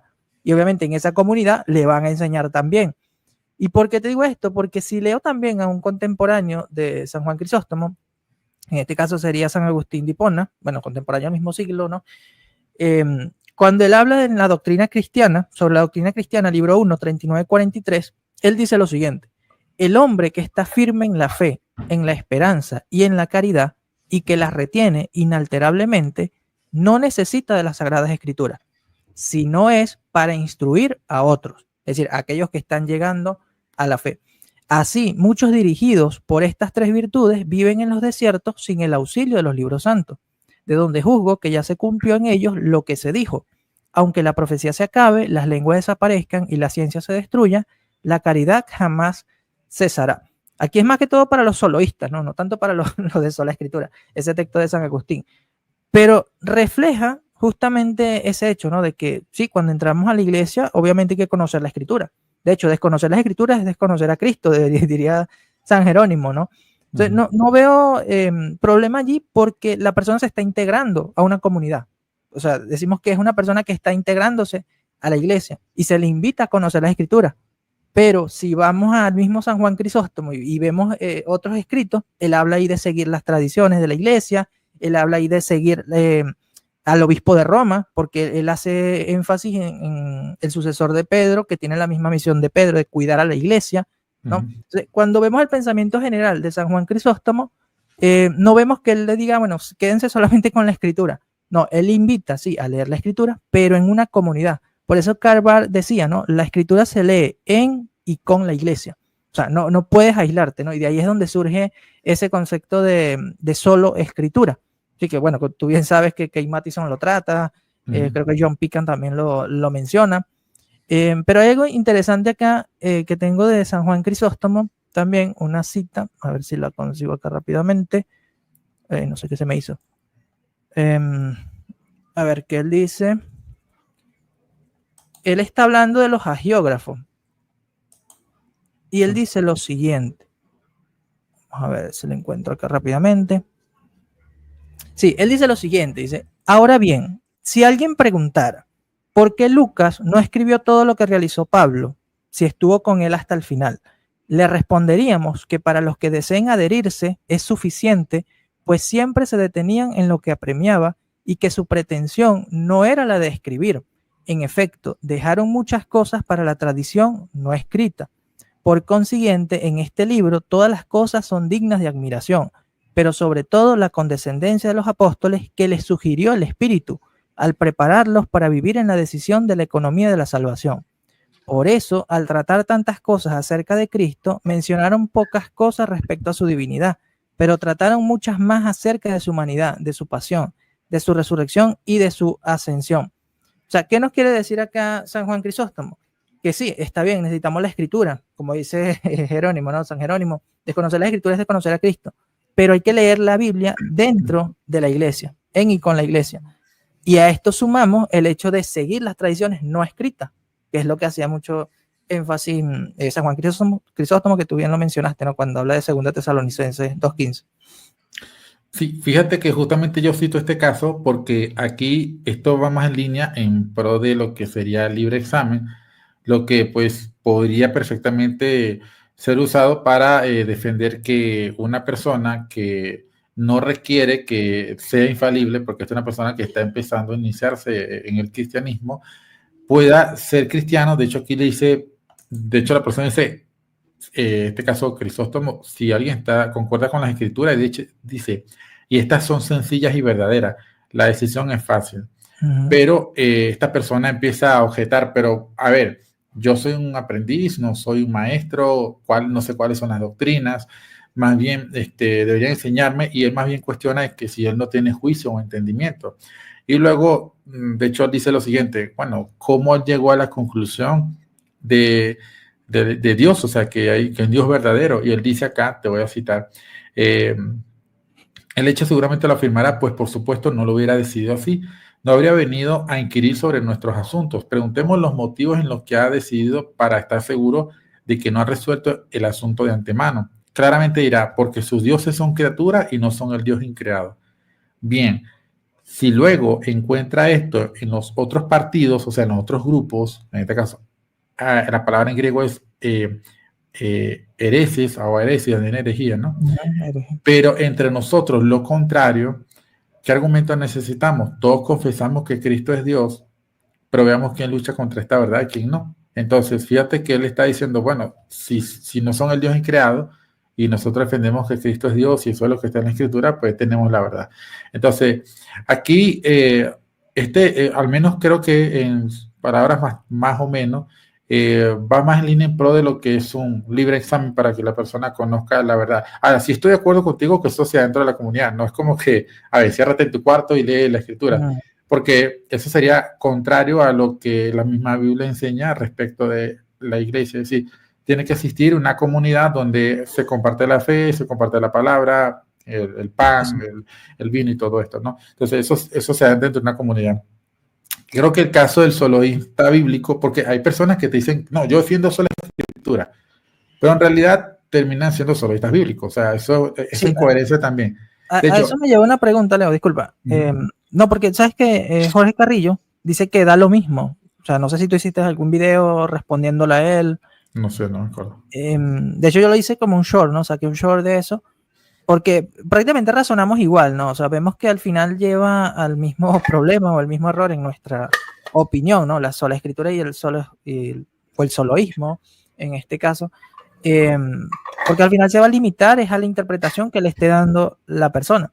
Pero aquí no quiero centrarme tanto en eso, porque bien, tú entiendes muy bien eso del soloísmo y todo eso, y lo has explicado acá en tu canal. Yo quiero más que expliques a qué te refieres con libre examen. Ok, el libre examen se refiere a que la persona estudie la escritura sin que necesariamente se reconozca que existe una autoridad infalible a la que deba obedecer sin chistar. Ahora, el libre examen también supone la existencia de otra autoridad, al menos en el concepto de sola escritura. Por ende, incluso dentro de esa está la propia autoridad religiosa. Porque aquí, y aquí permítame hacer un matiz, igual es un concepto que en general solemos conocer, pero te digo porque yo sí me he topado con soloístas bíblicos claramente que rechazan, por ejemplo, otras autoridades. O sea, pero el problema es que eso es totalmente antibíblico. O sea, cuando digo es totalmente, o sea, cuando digo la palabra anti es que es contra. Por ejemplo, No extra bíblico. exacto, contra, ¿qué quiere decir? ¿Qué es contra? Romanos 13:1. Toda persona esté sujeta a las autoridades que porque están establecidas por Dios y en el contexto de la autoridad estatal. O sea que la escritura me dice que obedezca a las autoridades estatales. Entonces, si las autoridades estatales me dicen algo en concreto, pues se debe obedecer. La única manera es que sea algo contrario a los mandamientos exclusivos de Jesús. Y aquí sí tiene sentido que los apóstoles digan, es necesario obedecer a Dios antes que a los hombres. ¿Por qué? Porque ellos le dijeron que está prohibido predicar en el nombre de Jesús. Y eso es contrario a lo que mandó Jesús porque él dijo, prediquen. Si ellos le dicen, no prediquen, es necesario obedecer a Dios antes que a los hombres. Pero en el caso de que el Estado te diga algo, si no está explícito o no está escrito en la Biblia, no necesariamente antibíblico. Por ejemplo, te pongo un caso, lo que fue el censo, ¿no? El censo del emperador. María y José, como justos y como fieles creyentes, ellos fueron y obedecieron a la autoridad imperial. Pero no está escrito en el Antiguo Testamento de que vayan a obedecer los censos de los emperadores. Simplemente, pero si le hubiesen pedido a ellos, póstrate ante esta imagen del César y ofrécele un incienso, pues la respuesta es no, hubiesen dicho que no. Claro. Entonces, porque eso contradice la escritura que ellos tenían, o la voluntad de Dios. Ahora, entonces yo digo esto porque me he topado con eso. Y pues igual gente me da disculpa porque yo mencioné un nombre en concreto, porque este argumento lo he visto, que es el caso del hermano Sujel Michelén. Una vez vi un argumento donde él estaba diciendo sobre cómo defender que la escritura es la palabra de Dios y él no quería apelar a otras fuentes porque él decía que si se apela a otras fuentes, entonces eso hace que las fuentes tengan más autoridad que la Biblia. Pero no es así. O sea, si tú demuestras que el magisterio es infalible, no te hace a ti infalible. Simplemente, si tú te reconoces inferior, ya en sí mismo, eso, o como diría Tomás de Aquino, la filosofía como ciencia está al servicio de la teología. Sirve a la teología, exacto. Exacto. Pero eso no quiere decir que esté por encima. Entonces, que la teología sirva para apuntar algo, o si yo digo, por ejemplo, Richwell es el estudiante más inteligente de la clase. Entonces, y si todos lo dicen, ¿verdad? Entonces, eso significa, no significa que somos más inteligentes que tú, significa que otros reconocen esa realidad. Ahora, ¿no sería falacia populum? Bueno, no necesariamente, pero el punto que quiero destacar con esto es que no nos hace a nosotros estar por encima de ti en ese sentido. Y el caso que yo vi que él decía que si tú apelas a otras referencias para justificar que la Biblia es la palabra de Dios, entonces eso hace que esa fuente de autoridad tenga más autoridad que la Biblia. Pero no sé necesariamente, porque pueden ser argumentos que se reconozcan así como siervos y o que sean simplemente como vías, ¿no? Como lo diría Tomás Aquino, vías que llegan hacia una misma meta y ya, simplemente, o medios para llegar a un fin. Entonces, en este caso, puede ser que en la práctica, o mejor dicho, en la teoría se acepte eso la escritura, pero inconscientemente la práctica se rechaza. Ahora, ¿cuándo sabemos que sí realmente hay una sola escritura al menos coherente? Cuando tú ves a alguien que estudia los credos, estudia los concilios, le toma seriedad a los concilios, aunque va a estar en desacuerdo con algunas cosas, tú vas a ver quien dice, no, mira, María es Madre de Dios, el concilio lo dice así, pero también está en la escritura. O sea, eso es una persona que cree en sola escritura, no un soloísta bíblico. Entonces, ahí sí vemos una práctica coherente, porque se está practicando lo que se dice creer. Claro. A ver, si me permites, Leo, digamos que lo del libre examen yo lo podría entender, ¿no? pero haciendo una matización, es decir, el que hace libre examen no puede definir doctrina. Claro, En tal caso, estoy correcto. reconoce doctrina, reconoce la doctrina. Concuerdo. ¿Podríamos decir que puede existir el libre examen en la Iglesia Católica? Sí, porque el católico como tal no va a definir doctrina. Aquí la cuestión es que este libre examen, y de hecho lo podemos ver con la Pontificia Comisión Bíblica, o sea, da libertad a los exegetas para que estudien e interpreten la Escritura. Porque esta es una cuestión que hay que aclarar, no sé si tú lo has hecho aquí en el canal, pero no es que la Iglesia impide que el católico interprete la Escritura, no. Por eso hago esta matización. La Iglesia lo que te dice es que tú no puedes definir doctrina, ¿sí? Tú puedes interpretar la Escritura, claro, porque hay diferentes sentidos en la Escritura, pero tú no puedes definir, decir, mira, esta es la interpretación dogmática, este texto enseña esto porque sí, o, por ejemplo, dogmatizarlo, ¿no? Cuando digo dogmatizarlo es absolutizar, o sea, no acepto otra interpretación si no es la mía, para que se entienda más criollito. Eso no lo puede hacer el católico, pero el exegeta católico sí puede analizar, puede interpretar. Por eso es que vemos, y vamos a poner un ejemplo acá, algunos exegetas católicos ven 1 Corintios 3:15 como un texto a favor del purgatorio, pero tú lees otros teólogos y te van a decir, no, o sea, ahí no se habla del purgatorio. Y es válido, ¿entiendes? Porque la iglesia no te ha dicho, mira, esta es la interpretación dogmática. No. Y ahí es donde voy. Es decir, yo como católico tengo libertad para interpretar la escritura, pero no puedo definir doctrina. El protestante puede interpretar la escritura, que sería el libre examen, pero no puede definir doctrina que vaya en contra de su credo o de su confesión de fe. Y tú estarás de acuerdo con eso, ¿no? Por ejemplo, un calvinista no puede ir contra la confesión de fe de Westminster, ¿sí? Claro, sí. Porque estaría ya prácticamente yendo en contra de su magisterio, independientemente que lo considere infalible o no, porque aquí es donde yo veo como que un pequeño problema, porque ya si el protestante calvinista dice que, bueno, yo veo que mi interpretación es más correcta que lo que dijo la confesión de fe de Westminster, ya no tiene sentido que siga siendo calvinista, ¿no? Obviamente te harías otra confesión o no sé cómo, o sea, cómo lo puedas ver. Pero en este caso, el católico se sujeta. ¿Por qué? Porque sí, reconoce la autoridad del magisterio, aunque ahorita en estos últimos tiempos, como bien sabrás, hay muchos católicos rebeldes que, bueno, están ahí alzándose, sobre todo contra el Papa Francisco, se alzaron mucho. Pero hay una cuestión que los define. O sea, ¿cómo definimos nosotros el católico? El que se sujete al magisterio. ¿Cómo definimos nosotros el calvinista? El que se sujete a la confesión de fe de Westminster. O sea, ahí estaremos de acuerdo, ¿no? Independientemente si consideremos infalible o no. Pero en la práctica, Leo, yo creo que tú vas a estar de acuerdo. Muchos terminan concediendo infalibilidad a la confesión o al magisterio al que se adhieran.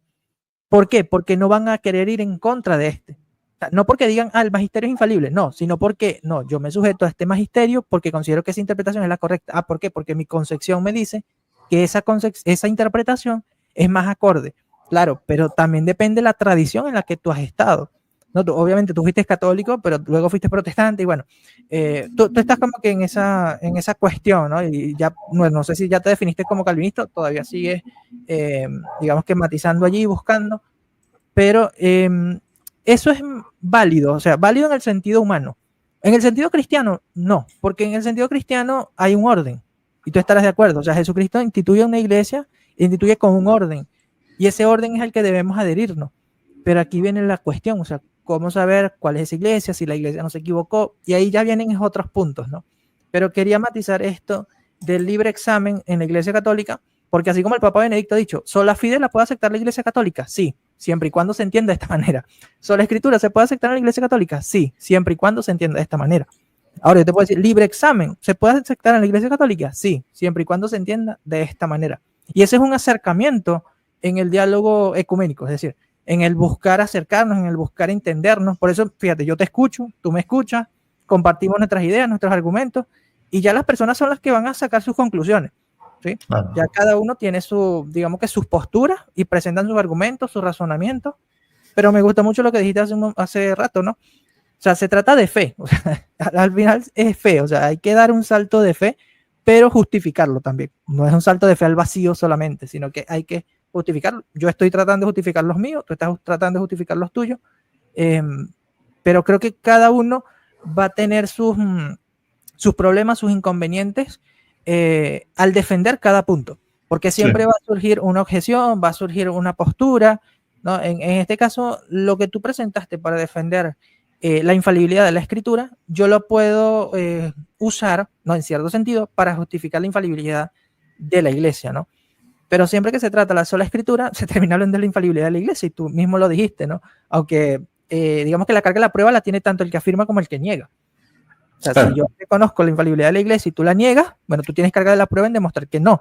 Y si yo digo que la sola escritura no es la única infalible, tengo que demostrar que hay otra autoridad infalible. O sea, eso estamos claro.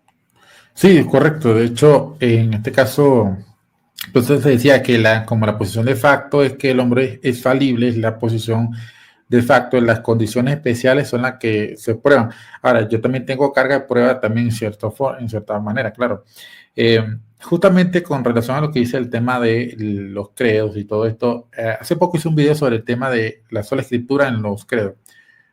Las definiciones son palabras y términos que se utilizan para un concepto.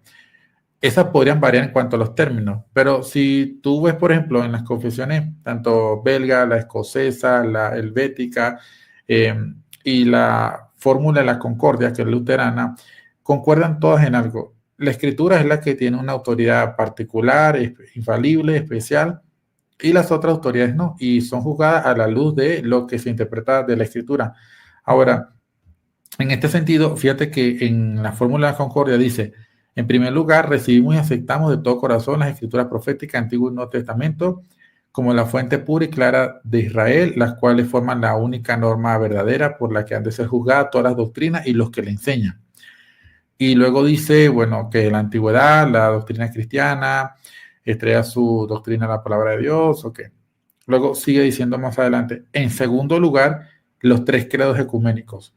Dice, el apostólico, el niceno y el de Atanasio. Como dice aquí, como confesiones gloriosas de la fe, breves, piadosas y bíblicas en las que se refutan clara y firmemente las herejías. Y dice aquí, en tercer lugar, hablas, bueno, es un poco más extenso el texto, pero menciona la confesión de Augsburgo.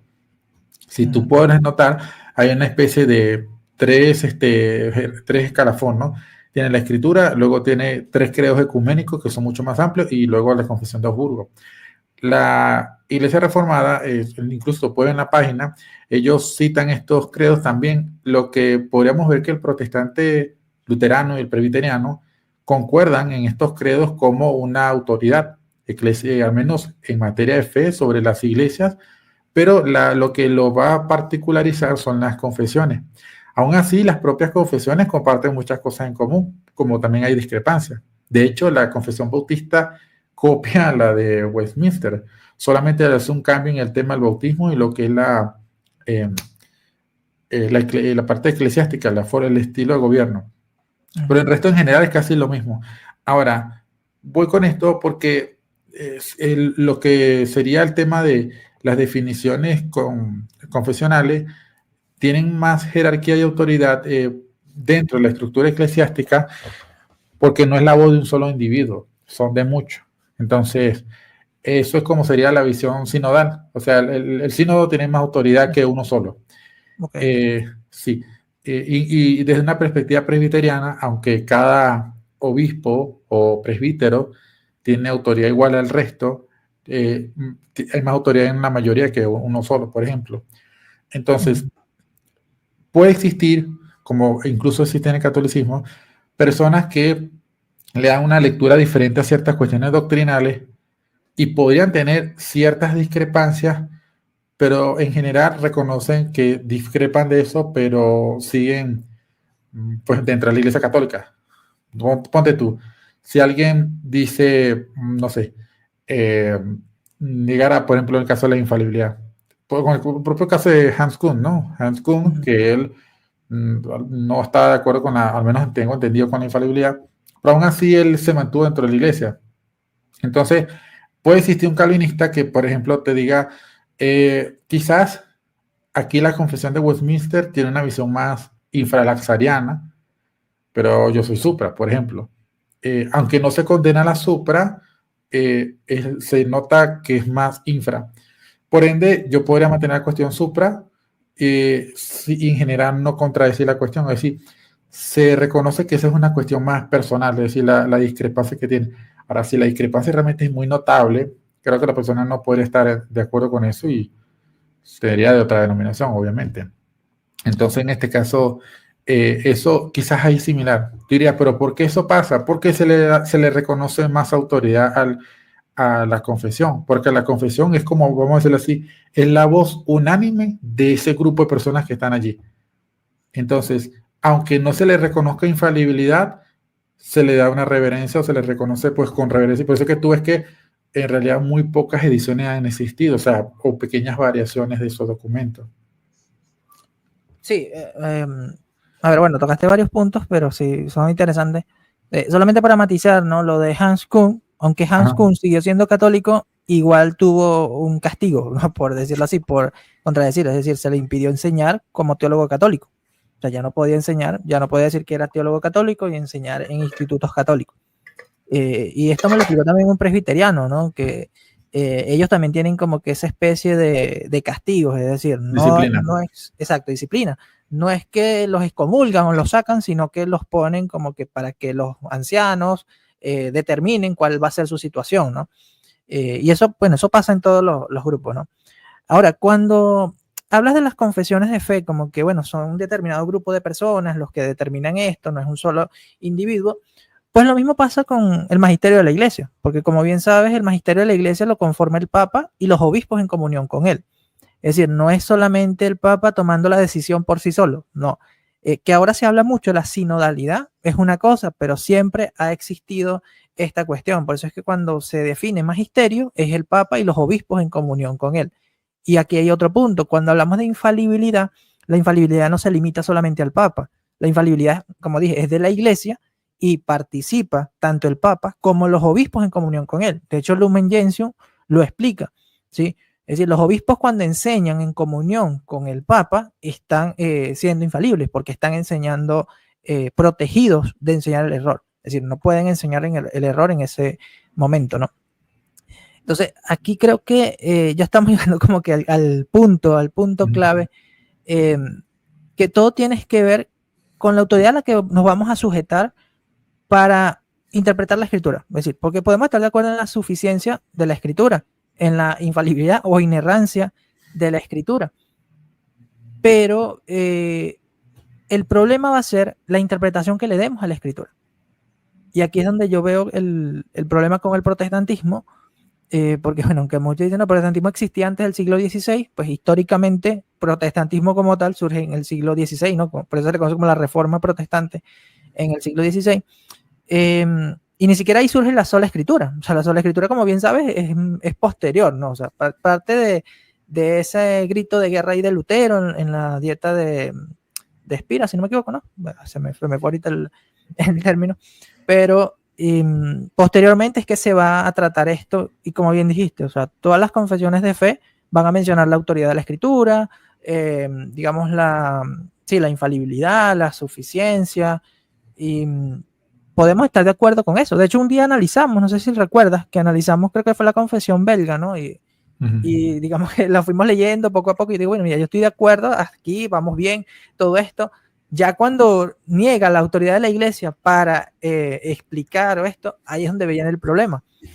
Pero fíjate algo, tú y yo estamos de acuerdo en esto, y es que sí tiene que haber una autoridad que nos diga lo que es la interpretación de este texto o la interpretación de esta revelación, ¿sí? Pero a mí me gusta ver la tradición, como dice Jaroslav Pelikan, como ese ente interpretativo. Por eso es que no podemos prescindir de la tradición. Y a todas estas, cuando vemos los padres de la iglesia que hemos citado, ¿no? Mencionamos a San Juan Crisóstomo, mencionamos a San Agustín, San Jerónimo, vemos a estos padres de la iglesia, sí, reconocían la autoridad de la escritura, pero no se limitaban solamente a decir, mira, hay que creer lo que dice la escritura porque sí. No, hay que seguir lo que la iglesia nos dice sobre la escritura y también lo que la tradición nos enseña. Y cuando vemos las doctrinas que estos padres creían, son las doctrinas que posteriormente van a ser definidas por la iglesia. O sea, podemos hablar, o practicadas por la iglesia, no solamente definidas, sino practicadas. Por ejemplo, el bautismo de niños, ¿no? Fíjate que los bautistas no bautizan niños. Ahí es donde tú dices que puede haber el cambio con la confesión de fe de Westminster, ¿no? Entonces, aquí es donde yo digo, viste que se relativiza, o sea, porque ya se dice, bueno, está bien o está mal si bautizan. Creo que tuviste un post que hice hace tiempo, ¿no? Creo que era de R.C. Sproul, donde él ponía ese ejemplo.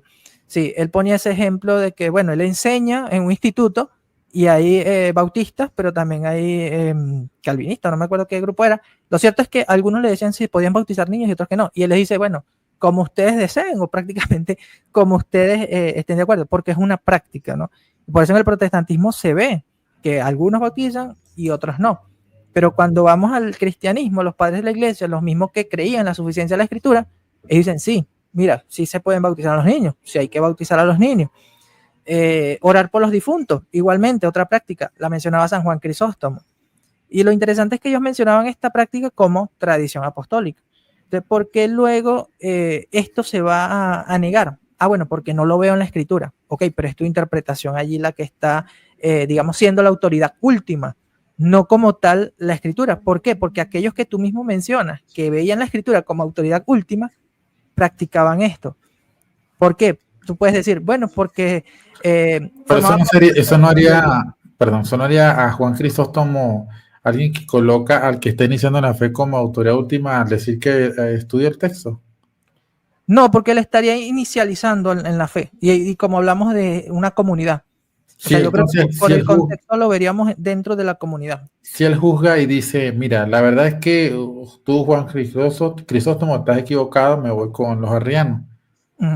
Entonces, eso, claro, podríamos ir de nuestra perspectiva sesgada, vamos a decirlo así, que está equivocado. Pero si interpretar el texto y decir, yo no veo esto aquí, es hacer autoridad última, me parecería que la conclusión lógica sería que Juan Crisóstomo estaría haciendo a esta persona la autoridad última. Bueno, yo creo que habría que ver como que todo el desarrollo, porque aquí estaremos viendo solamente como el inicio, es decir, como que la persona se está iniciando en la fe. No sabemos cómo habría sido la reacción de San Juan Crisóstomo si fuera pasado esa situación. Yo me refiero al juicio del texto. Claro, pero, o sea, ahí no se ve como que tal cual fue el juicio, o sea, como que cuál fue la interpretación que dio la persona, o sea, solamente estaríamos como que especulando qué podría haber pasado si esto hubiera pasado. Pero yo te pongo otro ejemplo, San Agustín con Fausto. San Agustín con Fausto le hace énfasis en esta expresión que muchas veces nosotros lo decimos, o sea, yo no creería en el evangelio si no me moviera a ello la autoridad de la Iglesia Católica. O sea, y para mí este texto es vital. O sea, porque Fausto reconocía la autoridad de la escritura, quería justificarse con la escritura, pero ¿cuál interpretación estaba siguiendo? La de Fausto, la de los maniqueos, ¿no? La de Manes.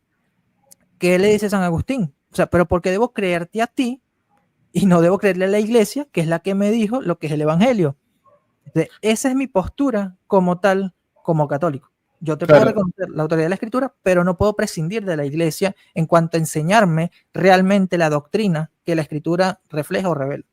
Bueno, si ves la posición de la escritura, justamente al tener credos y que no está hecho por los apóstoles, sino que es algo posterior, hecho por la iglesia evangélica, entonces sí. Por eso te digo, en ese sentido estamos como que de acuerdo y desacuerdo al final. El tema es sí, es la infalibilidad, claro, porque la infalibilidad tiene que ver con el tema de la conciencia. O sea, el protestante le da un asentimiento total e incondicional al texto de la escritura. Entonces, no obstante, aunque también de buena voluntad se sujeta a las decisiones conciliares o las que están en las confesiones de las distintas denominaciones, puede ser crítico respecto de ello. Es decir, podría hacerlo, pero no con el texto. Yo sé que pueden haber muchas objeciones, pero te pongo un paralelo con lo que hace Agustín con el caso de los otros escritos, que él dice que por muy santo y sabio que sea, ellos no tienen la misma autoridad que las escrituras y que en ellos se puede ver la verdad y se puede discernir. Entonces, a mí lo que a veces no me ha gustado, que a veces me ha pasado, que otras personas me han dicho, es que tú eres selectivo con cosas de los padres. Es que Agustín, como padre, me dice que lo sea. Entonces, en ese sentido, no hay nada de malo. De hecho, creo que es obvio que no todos los que dicen los padres de la iglesia lo canoniza, la iglesia de Roma. Por lo tanto, creo que es obvio que hay cosas que van a ser, digamos, ahí desechadas porque no forman realmente parte de lo que sería la regla universal. Entonces, la cuestión sería el filtro a través del cual se discrimina una verdad u otra. Es decir, objetivamente hablando, se reconoce que es la autoridad infalible del magisterio la que discrimina eso, o la autoridad de la iglesia apelando al texto. Obviamente, sí hay una interpretación del texto. Obviamente, nadie dice que no hay interacción con el texto. Pero la cuestión es que el texto es una realidad objetiva que va a ser usado como filtro. Ahora, me llama la atención algo y esto te lo pregunto porque, no sé, me viene una duda, honestamente. Ok. Tú me mencionaste el tema de que los obispos son infalibles cuando están en comunión con el obispo de Roma. ¿Cómo pasa con el caso de los obispos que son de tipo liberal, por ejemplo, que enseñan otras cosas? ¿Cómo ahí funciona la infalibilidad? Claro, cuando digo que estén en comunión con el obispo de Roma, no me refiero, a ver, a que digan, bueno, yo estoy en comunión con el Papa. No, no es simplemente decirlo. Me refiero al hecho de que están en comunión con la enseñanza de la iglesia, que a su vez es la que custodia el Papa. A eso me refiero, ¿no? Para explicar. O sea, un liberal obviamente está yendo en contra de la enseñanza del magisterio de la iglesia. ¿No? Por eso es que muchas veces nos tocó, digamos que aclarar ciertas cosas que el Papa Francisco decía, porque muchos liberales lo interpretaban a su manera, a su gusto, y querían justificar sus ideas, pero partiendo de una mala interpretación de lo que realmente estaba enseñando el Papa, ¿no? Entonces, fíjate que es la cuestión. Si yo puedo como protestante por decir que podría justamente cuestionar eso. ¿Sí? Si la infalibilidad del magisterio está en comunión con el obispo de Roma, de hecho, justamente cuando se objeta, bueno, ¿por qué los ortodoxos no son infalibles si ellos tienen sucesión apostólica? La respuesta más común es porque ellos rompieron la comunión con el obispo de Roma. Pero Exacto. los obispos que sí están en comunión con Roma, hay algunos que pues enseñan error, como lo he visto, entonces yo no vería infalibilidad ahí porque la infalibilidad o es total o no puede ser tú sí, tú no. Claro, pero la comunión, como te digo, no es como que yo diga, yo estoy en comunión con el Papa, pero a su vez muestro desobediencia al Papa. ¿Entiendes? Esa es la contradicción y el Yo entiendo problema a ver, que tenemos. aclárame, yo entiendo comunión como que no está excomulgado. No, a eso no me refiero cuando hablo de comunión. Cuando hablo de comunión, es como lo explicaba, es lástima que no tengo acá la diapositiva, pero lo explicaba el Papa San Pío noveno o Pío décimo, uno de esos dos. Lo cierto es que él decía que hay que estar en comunión con el pensamiento del Papa y de la Iglesia. O sea, por más docto que tú seas, no puedes ir en contra de esto. O sea, cuando hablamos de comunión, es obedecer al Papa, obedecer a la Iglesia. Es decir, una persona que es liberal, que es modernista, que está enseñando ideas contrarias a lo que el magisterio ha definido, porque el Papa no va a enseñar otra cosa que no sea lo que el magisterio ha definido. Y cuando hablo del magisterio, hablo, digamos que de ese cuerpo eclesiástico a través de la historia que ha definido la fe, que ha definido la doctrina. Fíjate que tú mencionaste a los padres de la iglesia, pero cuando los padres de la iglesia tenían disputas o tenían controversias sobre temas que la iglesia no había definido, tiene que la iglesia definirlo. ¿Mediante qué? Mediante concilios. Y estos concilios eran los que, dice Philip Schaff, que los cristianos consideraban infalibles. Uy, se fue Leo. Vamos a esperar a ver que regrese Leo allí.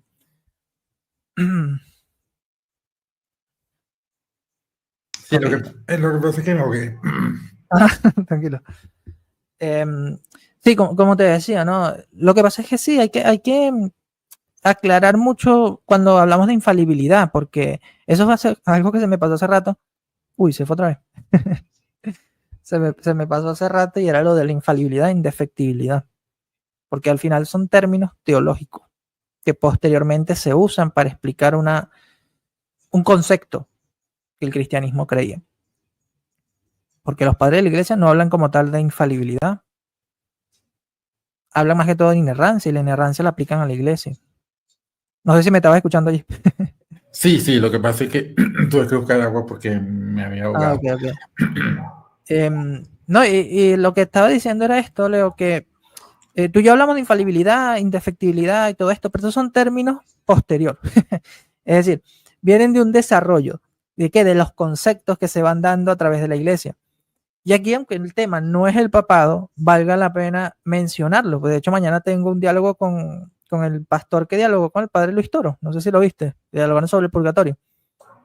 Por encima lo vi, no lo vi. Mañana voy a tener un diálogo con él porque me contactó por TikTok. Vamos a dialogar sobre el primado de jurisdicción. Okay.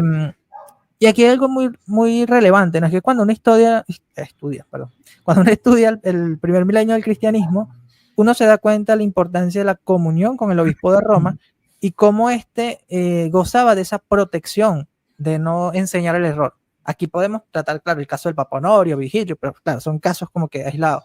Tendríamos que ver en su sentido general, por ejemplo, la confesión de Osmisda, donde habla que no tiene mancha, o sea, nunca ha tenido mancha la iglesia de Roma, a diferencia de los otros patriarcados que sí cayeron en herejías, porque las mayores herejías vinieron de Oriente, ¿no? Como bien sabes. Entonces, esto es muy relevante al momento de comprender la importancia de la comunión con el obispo de Roma, y cuando hablo comunión es en cuanto a la enseñanza doctrinal definida por la iglesia. Y por eso te decía, los padres de la iglesia sí tenían diferencias, tenían disputas. Claro, por eso nosotros no nos apegamos a lo que los padres de la iglesia dicen, sino a lo que el magisterio define. Que lo confirmamos con testimonio de los padres de la iglesia, eso ya es otra cosa. Así como podemos confirmar la autoridad de la escritura o la inerrancia de la escritura, apelando a textos de padres de la iglesia, pues al final nosotros nos vamos a sujetar es a lo que el magisterio definió, ¿no? En este caso hablo como católico, a lo que los concilios definieron, porque los concilios sí hablaron de la inerrancia de la escritura, infalibilidad de la escritura, si queremos usar esos términos, pero al mismo tiempo hablaban de la inerrancia de la iglesia, de la infalibilidad de la iglesia. Claro, yo me topo con todo esto y eso me complica a mí reconocer solamente la escritura como la única autoridad infalible. Claro, entiendo. De hecho, justamente yo he hablado en el canal sobre este caso de lo que sería la falacia ad antiquitatem, es decir, no necesariamente porque algo sea antiguo lo hace verdadero. De hecho, hay padres que eran premileniales y otros no. Entonces, sí, obviamente uno de los dos tiene que estar equivocado desde el punto de vista objetivo. Entonces, no obstante, algunos apelan a pues, Ireneo o incluso el propio Papías, porque al menos se reconoce como el primer premilenialista, ¿no? En la historia. Pero en este caso hablamos del milenialismo físico o espiritual. Del premilenialismo físico. Ah, ok. Sí, premilenialismo como la creencia que Cristo viene y luego pues vienen 1000 años literales. Sí, no, porque te menciono porque yo leí hace tiempo, pero claro, tengo que volver un artículo del padre Leonardo Castellani, donde habla de que estos padres de la iglesia hablan del milenialismo, pero espiritual, o sea, no físico. Pero la verdad no estoy muy al tanto del tema, ¿no? Solamente sí, incluso puede existir, no sé, digo, esto lo hablo de manera hipotética, personas que pudieran haber llegado a creer que hay un periodo muy largo representado por 1000 años, pero después de la venida de Jesús. Ese es el premilenialismo, por eso se llama previo al milenio. Y el amilenialismo también lo podemos ver reflejado en Eusebio de Cesarea y Agustín, en la postura que yo sostengo. Entonces, digo, es todo simplemente como un comentario. Fíjate, ahorita vamos a cerrar la cuestión. Aquí hay una cita, creo que la conoces, es el de Agustín, de Réplica Máximo, el obispo arriano, donde él dice, pero ahora para no prejuzgar el tema, ni yo debo recurrir al concilio de Nicea, ni tú al Rimini, ni yo debo apoyarme en la autoridad de aquel concilio, ni tú en la de este. Basado en la autoridad de la escritura, no en testimonios propios de cada uno, sino en los comunes a los dos. Hay que dejar que se enfrenten la materia con la materia, la causa con la causa y el razonamiento con el razonamiento. ¿Consideras tú que los arrianos creían que su concilio era infalible? Bueno, la verdad no creo como tal que lo consideraran infalible, pero sí autoritativo, obviamente, en el sentido de que no podían ir en contra de él. Y eso es lo que yo te quería mencionar hace un momento, ¿no? Y es que cuando por lo menos tú te sujetas a la confesión de fe de Westminster, aunque tú no le reconozcas infalibilidad, tú no podrías ir en contra de esta porque serías excomulgado, ¿no? En este caso lo mismo pasa con la iglesia. Por eso las doctrinas que la iglesia define, no es que nosotros debemos ir en contra de nuestra conciencia. No, es que nosotros por lo menos garantizamos o tenemos la garantía de que la iglesia nos está enseñando una verdad que debemos de aceptar, pero no simplemente porque la iglesia lo diga, ¿no? Hay razones detrás de esto, ¿no? Igual como tú tendrás razones para creer en lo que dice la confesión de fe de Westminster. ¿Por qué menciono esto? Porque muchas veces se dice, no, pero es que el católico tiene que aceptar sí o sí lo que la iglesia diga. No necesariamente, es decir, el católico tiene que razonar, obviamente, porque la iglesia no te va a decir, créeme porque yo lo digo solamente, no, te da razones. Tú tienes que analizar esas razones y obviamente si no estás de acuerdo, bueno, no las aceptas. Pero lo mismo pasa en cualquier grupo, ¿sí? O sea, ahí la iglesia te da libertad, la iglesia no te obliga a ti a ser católico. O sea, tú tienes la libertad de querer ser católico o no. Sí, de hecho, yo pienso que aquí esto al menos sería una práctica en el texto que te cité, al menos en la práctica de su escritura. ¿En qué sentido? En que utilizaron nada más la escritura porque era la autoridad que tienen en común para discutir un tema. Entonces, desde una perspectiva lógica, no necesariamente implica que Agustín esté negando autoridad infalible a otras, pero al menos sí podemos decir que en el aspecto práctico, él aplicó sola escritura. ¿En qué sentido? Que utilizó una mala escritura, no el concilio, lo cual implica la iglesia y la tradición, como el referente para discutir con el otro. Ahora, si apelamos a esta cuestión, supongamos que, hipotéticamente hablando, los arrianos en su perspectiva, ellos consideran que su concilio es infalible. Entonces, en dos grupos con concilios infalibles, al menos desde su subjetividad, la escritura sería justamente la fuente en común para perdón, discutir los artículos de fe. Creo que esto va en línea con la visión protestante de que la escritura es el juez último, como estábamos mencionando al principio, y por eso volvía, que los concilios deben ser juzgados a la luz de los textos. ¿Por qué ellos no apelan a los concilios? Porque ninguno acepta la autoridad del otro. Uh-huh. Entonces, tendría que ser la escritura. Y bajo esta perspectiva, si juzgáramos a los ortodoxos y a los católicos, tendría que ser, creo que desde esta perspectiva, la escritura, el juez entre ellos. De hecho, fíjate que hay un texto que yo sé que tú tienes años, probablemente lo has leído, que es el caso que también tiene que ver con los arrianos, de Gregorio de Niza, cuando él utiliza el caso de que la escritura sea el juez y el voto se dará a los cuyos dogmas estén de acuerdo con las palabras divinas. Y suele decirse, pero es que es la interpretación que la del texto. Obviamente que hay una interpretación. De hecho, Agustín dice, enfrentemos los razonamientos con razonamientos, causa con causa. Pero se damos cuenta que en cierta manera es una forma de sola escritura. Ahora, yo como protestante no creo que tenga que estar justificado todos los puntos que uno cree, sino simplemente algunos elementos clave que, viéndola de la perspectiva de lo que es el desarrollo del entendimiento de la fe, pues puede darse. Con respecto al tema, de manera muy concreta, posterior a la división de los ortodoxos y lo de Roma, creo que al menos lo que pudiéramos visualizar como la primera persona creyendo en la escritura es Pedro Baldo. Baldo, creo que es Baldo, el de los valdenses. De los valdenses.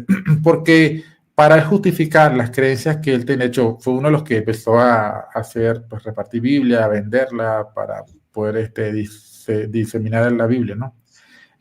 Pero él obviamente no estaba a favor de las creencias de la Iglesia de Roma en ese momento, por ende parece que por implicación él está reconociendo nada más la autoridad de la Biblia, al menos como infalible, al menos se podría inferir, incluso en las confesiones.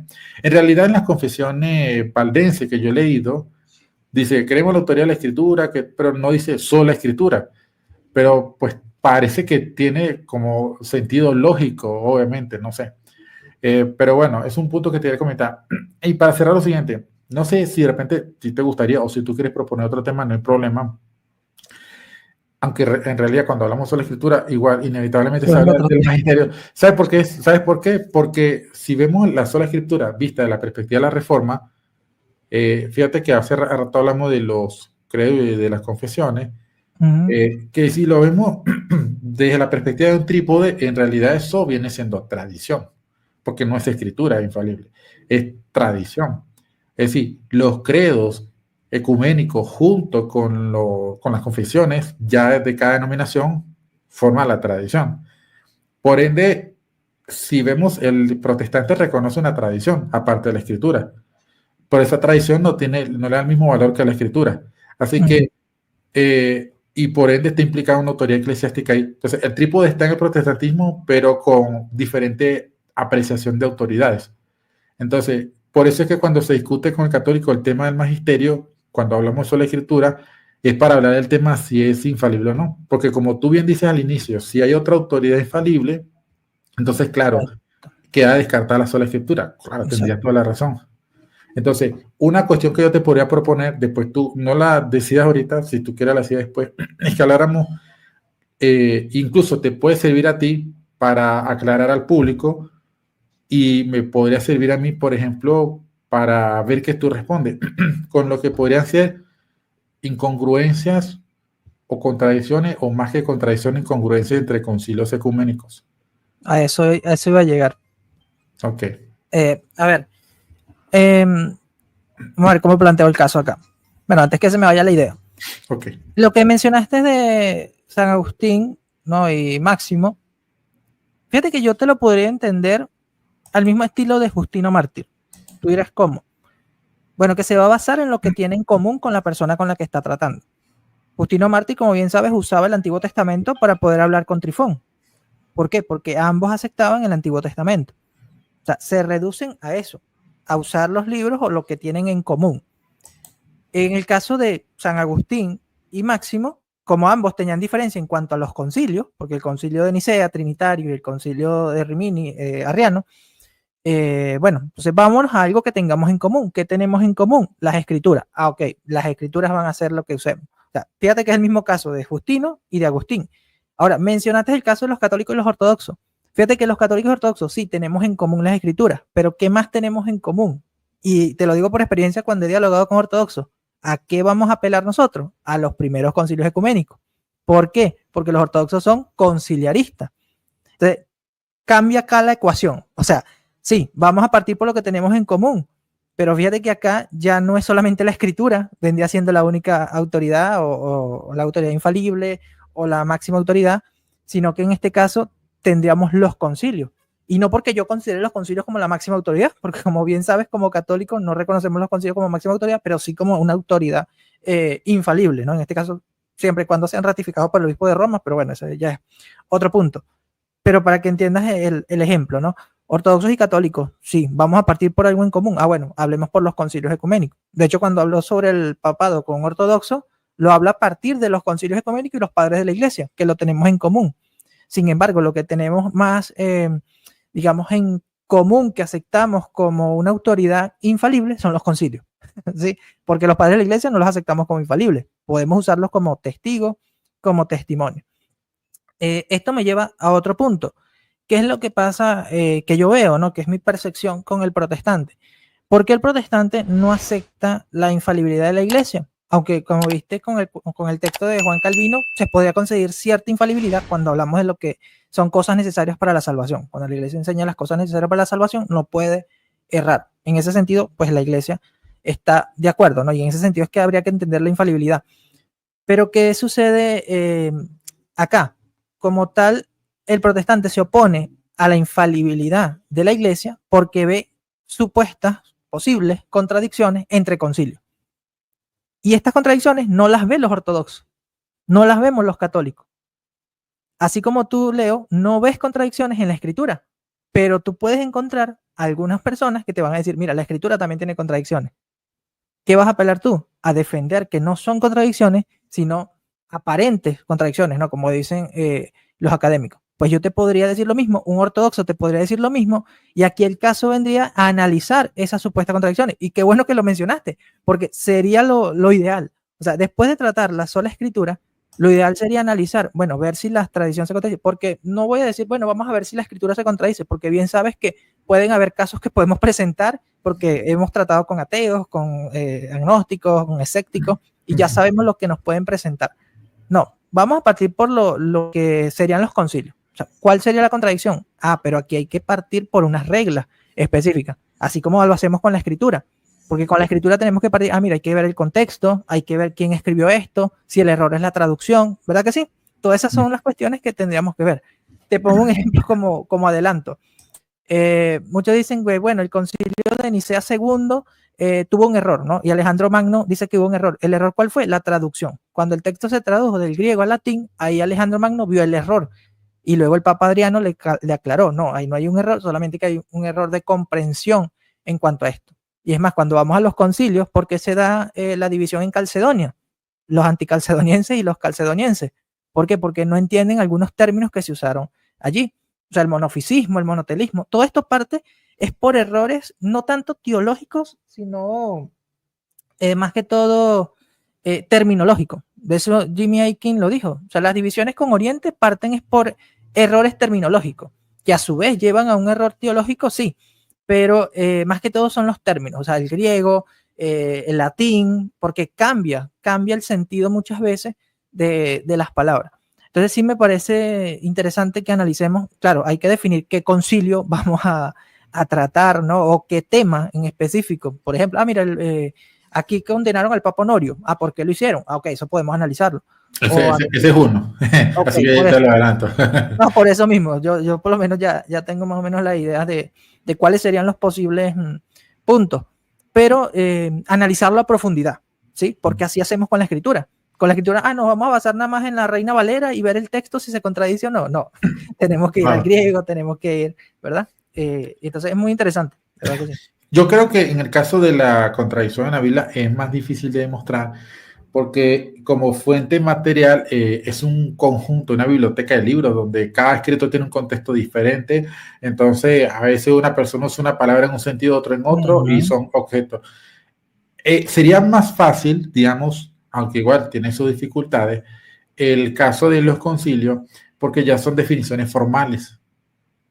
Entonces, sería un poco más fácil, digamos, no te estoy diciendo que, o sea, tratando aquí de ser neutro, ¿no? Que se encuentran los... Me imagino que es por lo menos la salvación, si hay salvación fuera de la iglesia o no, me imagino que te refieres por allí. Esas son definiciones formales, exacto, ahí se podría discutir, porque son específicas, no es como que, bueno, que aquí le está escribiendo a otras personas, no, eso es una definición que es para toda la iglesia. Entonces, algo formal, explícito, y en cambio, los textos de la escritura, aunque lo utilizamos hoy en día, las cartas de Corintios, aunque eran nada más para Corintios, hay un contexto muy puntual allí, ¿no? No se puede hacer eso y agarrar el Evangelio de Mateo y buscar una contradicción entre el Corintio y Mateo. Porque hay un desarrollo como tal. Y no, hay objetos, son destinatarios distintos. Claro, pero podríamos decir que hay un cambio.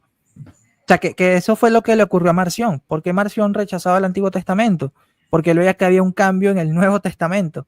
Fíjate que por allí ya se podría partir por algo. Yo creo que en los concilios habría que ver eso también. La Biblia dice, no es justo ni a un uno. Y hay otros textos donde dice que hay justo. Entonces, alguien lo toma así y dice, bueno, hay una contradicción.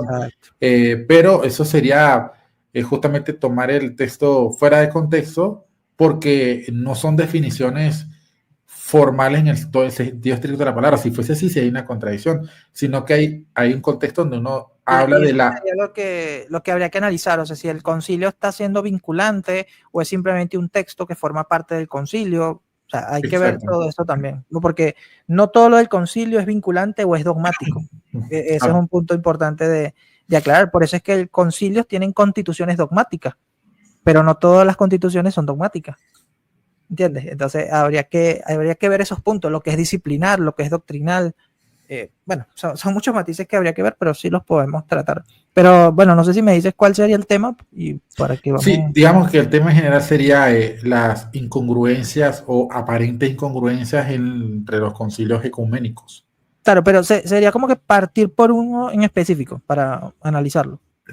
Podríamos analizar quizás para profundizarlo. Un par de concilios. Por ejemplo, uno sería el caso de Honorio. En ese caso es importante. O más que el concilio del año 680, sería el caso de Honorio. ¿Ok? Sí, en general el caso de Honorio. Obviamente creo que el concilio de primera referencia va a ser donde se le condena, pero eso sería uno. El otro sería el caso de... ¿cómo se llama? el de Constanza, no. El de Constanza y el de Letrán de 1512. Ok. Eso. ¿Pero quieres tratarlo todo en un mismo o...? No, mira, si da el tiempo, bien. Si da el tiempo, bien. Si no, después ahí cuadramos. O sea, sí, porque me gustaría como que analizar uno, o sea, cada caso aparte. Es decir, en el caso del de Honorio, profundizamos el de Honorio completamente. O sea, bueno, en este caso sería el concilio tercero de Constantinopla, ¿no? Sí, si hay chance de hablar todo eso, se habla. Si no, pues no, ahí podríamos ver cómo hacemos. Pero se puede tratar esos temas porque eso va a ayudar, pues, obviamente, a las personas a escuchar los pros y los contras. Y será bueno porque yo tengo pendiente hacer un programa sobre el Papa Honorio. Se los debo a los hermanos hace tiempo. Entonces, me gustaría mejor que fuera así tipo diálogo porque es más interesante. Dale, pues está bien. Entonces, unas últimas palabras para que pues, te despidas la audiencia y para los que no te conozcan, pues se suscriban a tu canal. Bueno, sí, si me lo permites, para invitarlos mañana al diálogo que voy a tener con este pastor Javier, no me acuerdo el nombre, el que debatió con el padre Luis Torres recientemente sobre el purgatorio, ¿no? Pero yo voy a tratar con él es sobre el primado de jurisdicción. uno de los temas que más me gusta, que más he estudiado, igual que la escritura y el canon bíblico, son de los temas que más me apasionan y he profundizado bastante. Entonces, bueno, están invitados a las 11 de la mañana, hora de Venezuela. Hay que aclarar siempre, Leo, a qué hora es, hora de Venezuela. Y bueno, gracias, Leo, por la oportunidad. La verdad, estuvo interesante este diálogo. Se nota que ambos profundizamos más desde la última vez que tratamos. Y dio la oportunidad para reflexionar algunas cosas, hacer algunas aclaraciones. Y espero que, bueno, los que hayan escuchado, pues hayan quedado complacidos. No para que se hagan católicos o para que se hagan protestantes, sino para que entiendan las posturas, ¿no?, de ambos lados. Sí, exactamente.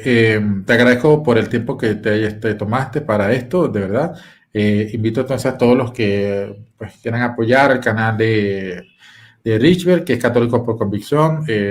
Igual como este video probablemente lo haya subido, no, igual aquí en público te digo que tienes el derecho a subir el video a tu canal. No hay problema con eso, yo no estoy lanzando la estrella a nadie. Igual, simplemente por el hecho de tú estar aquí, el hecho de que tú utilizaste tu tiempo, que tú tienes familia que atender, eso es más que suficiente para que tú tengas el derecho a tener el video en tu canal. Vale. Igual en la próxima ya tú vas a dirigir desde el canal tuyo, yo me uniré a eso. Y retransmitimos. Exacto. Así que bueno, gracias a todos por su apoyo y bueno, nos vemos en la próxima. Bendiciones. Bendiciones.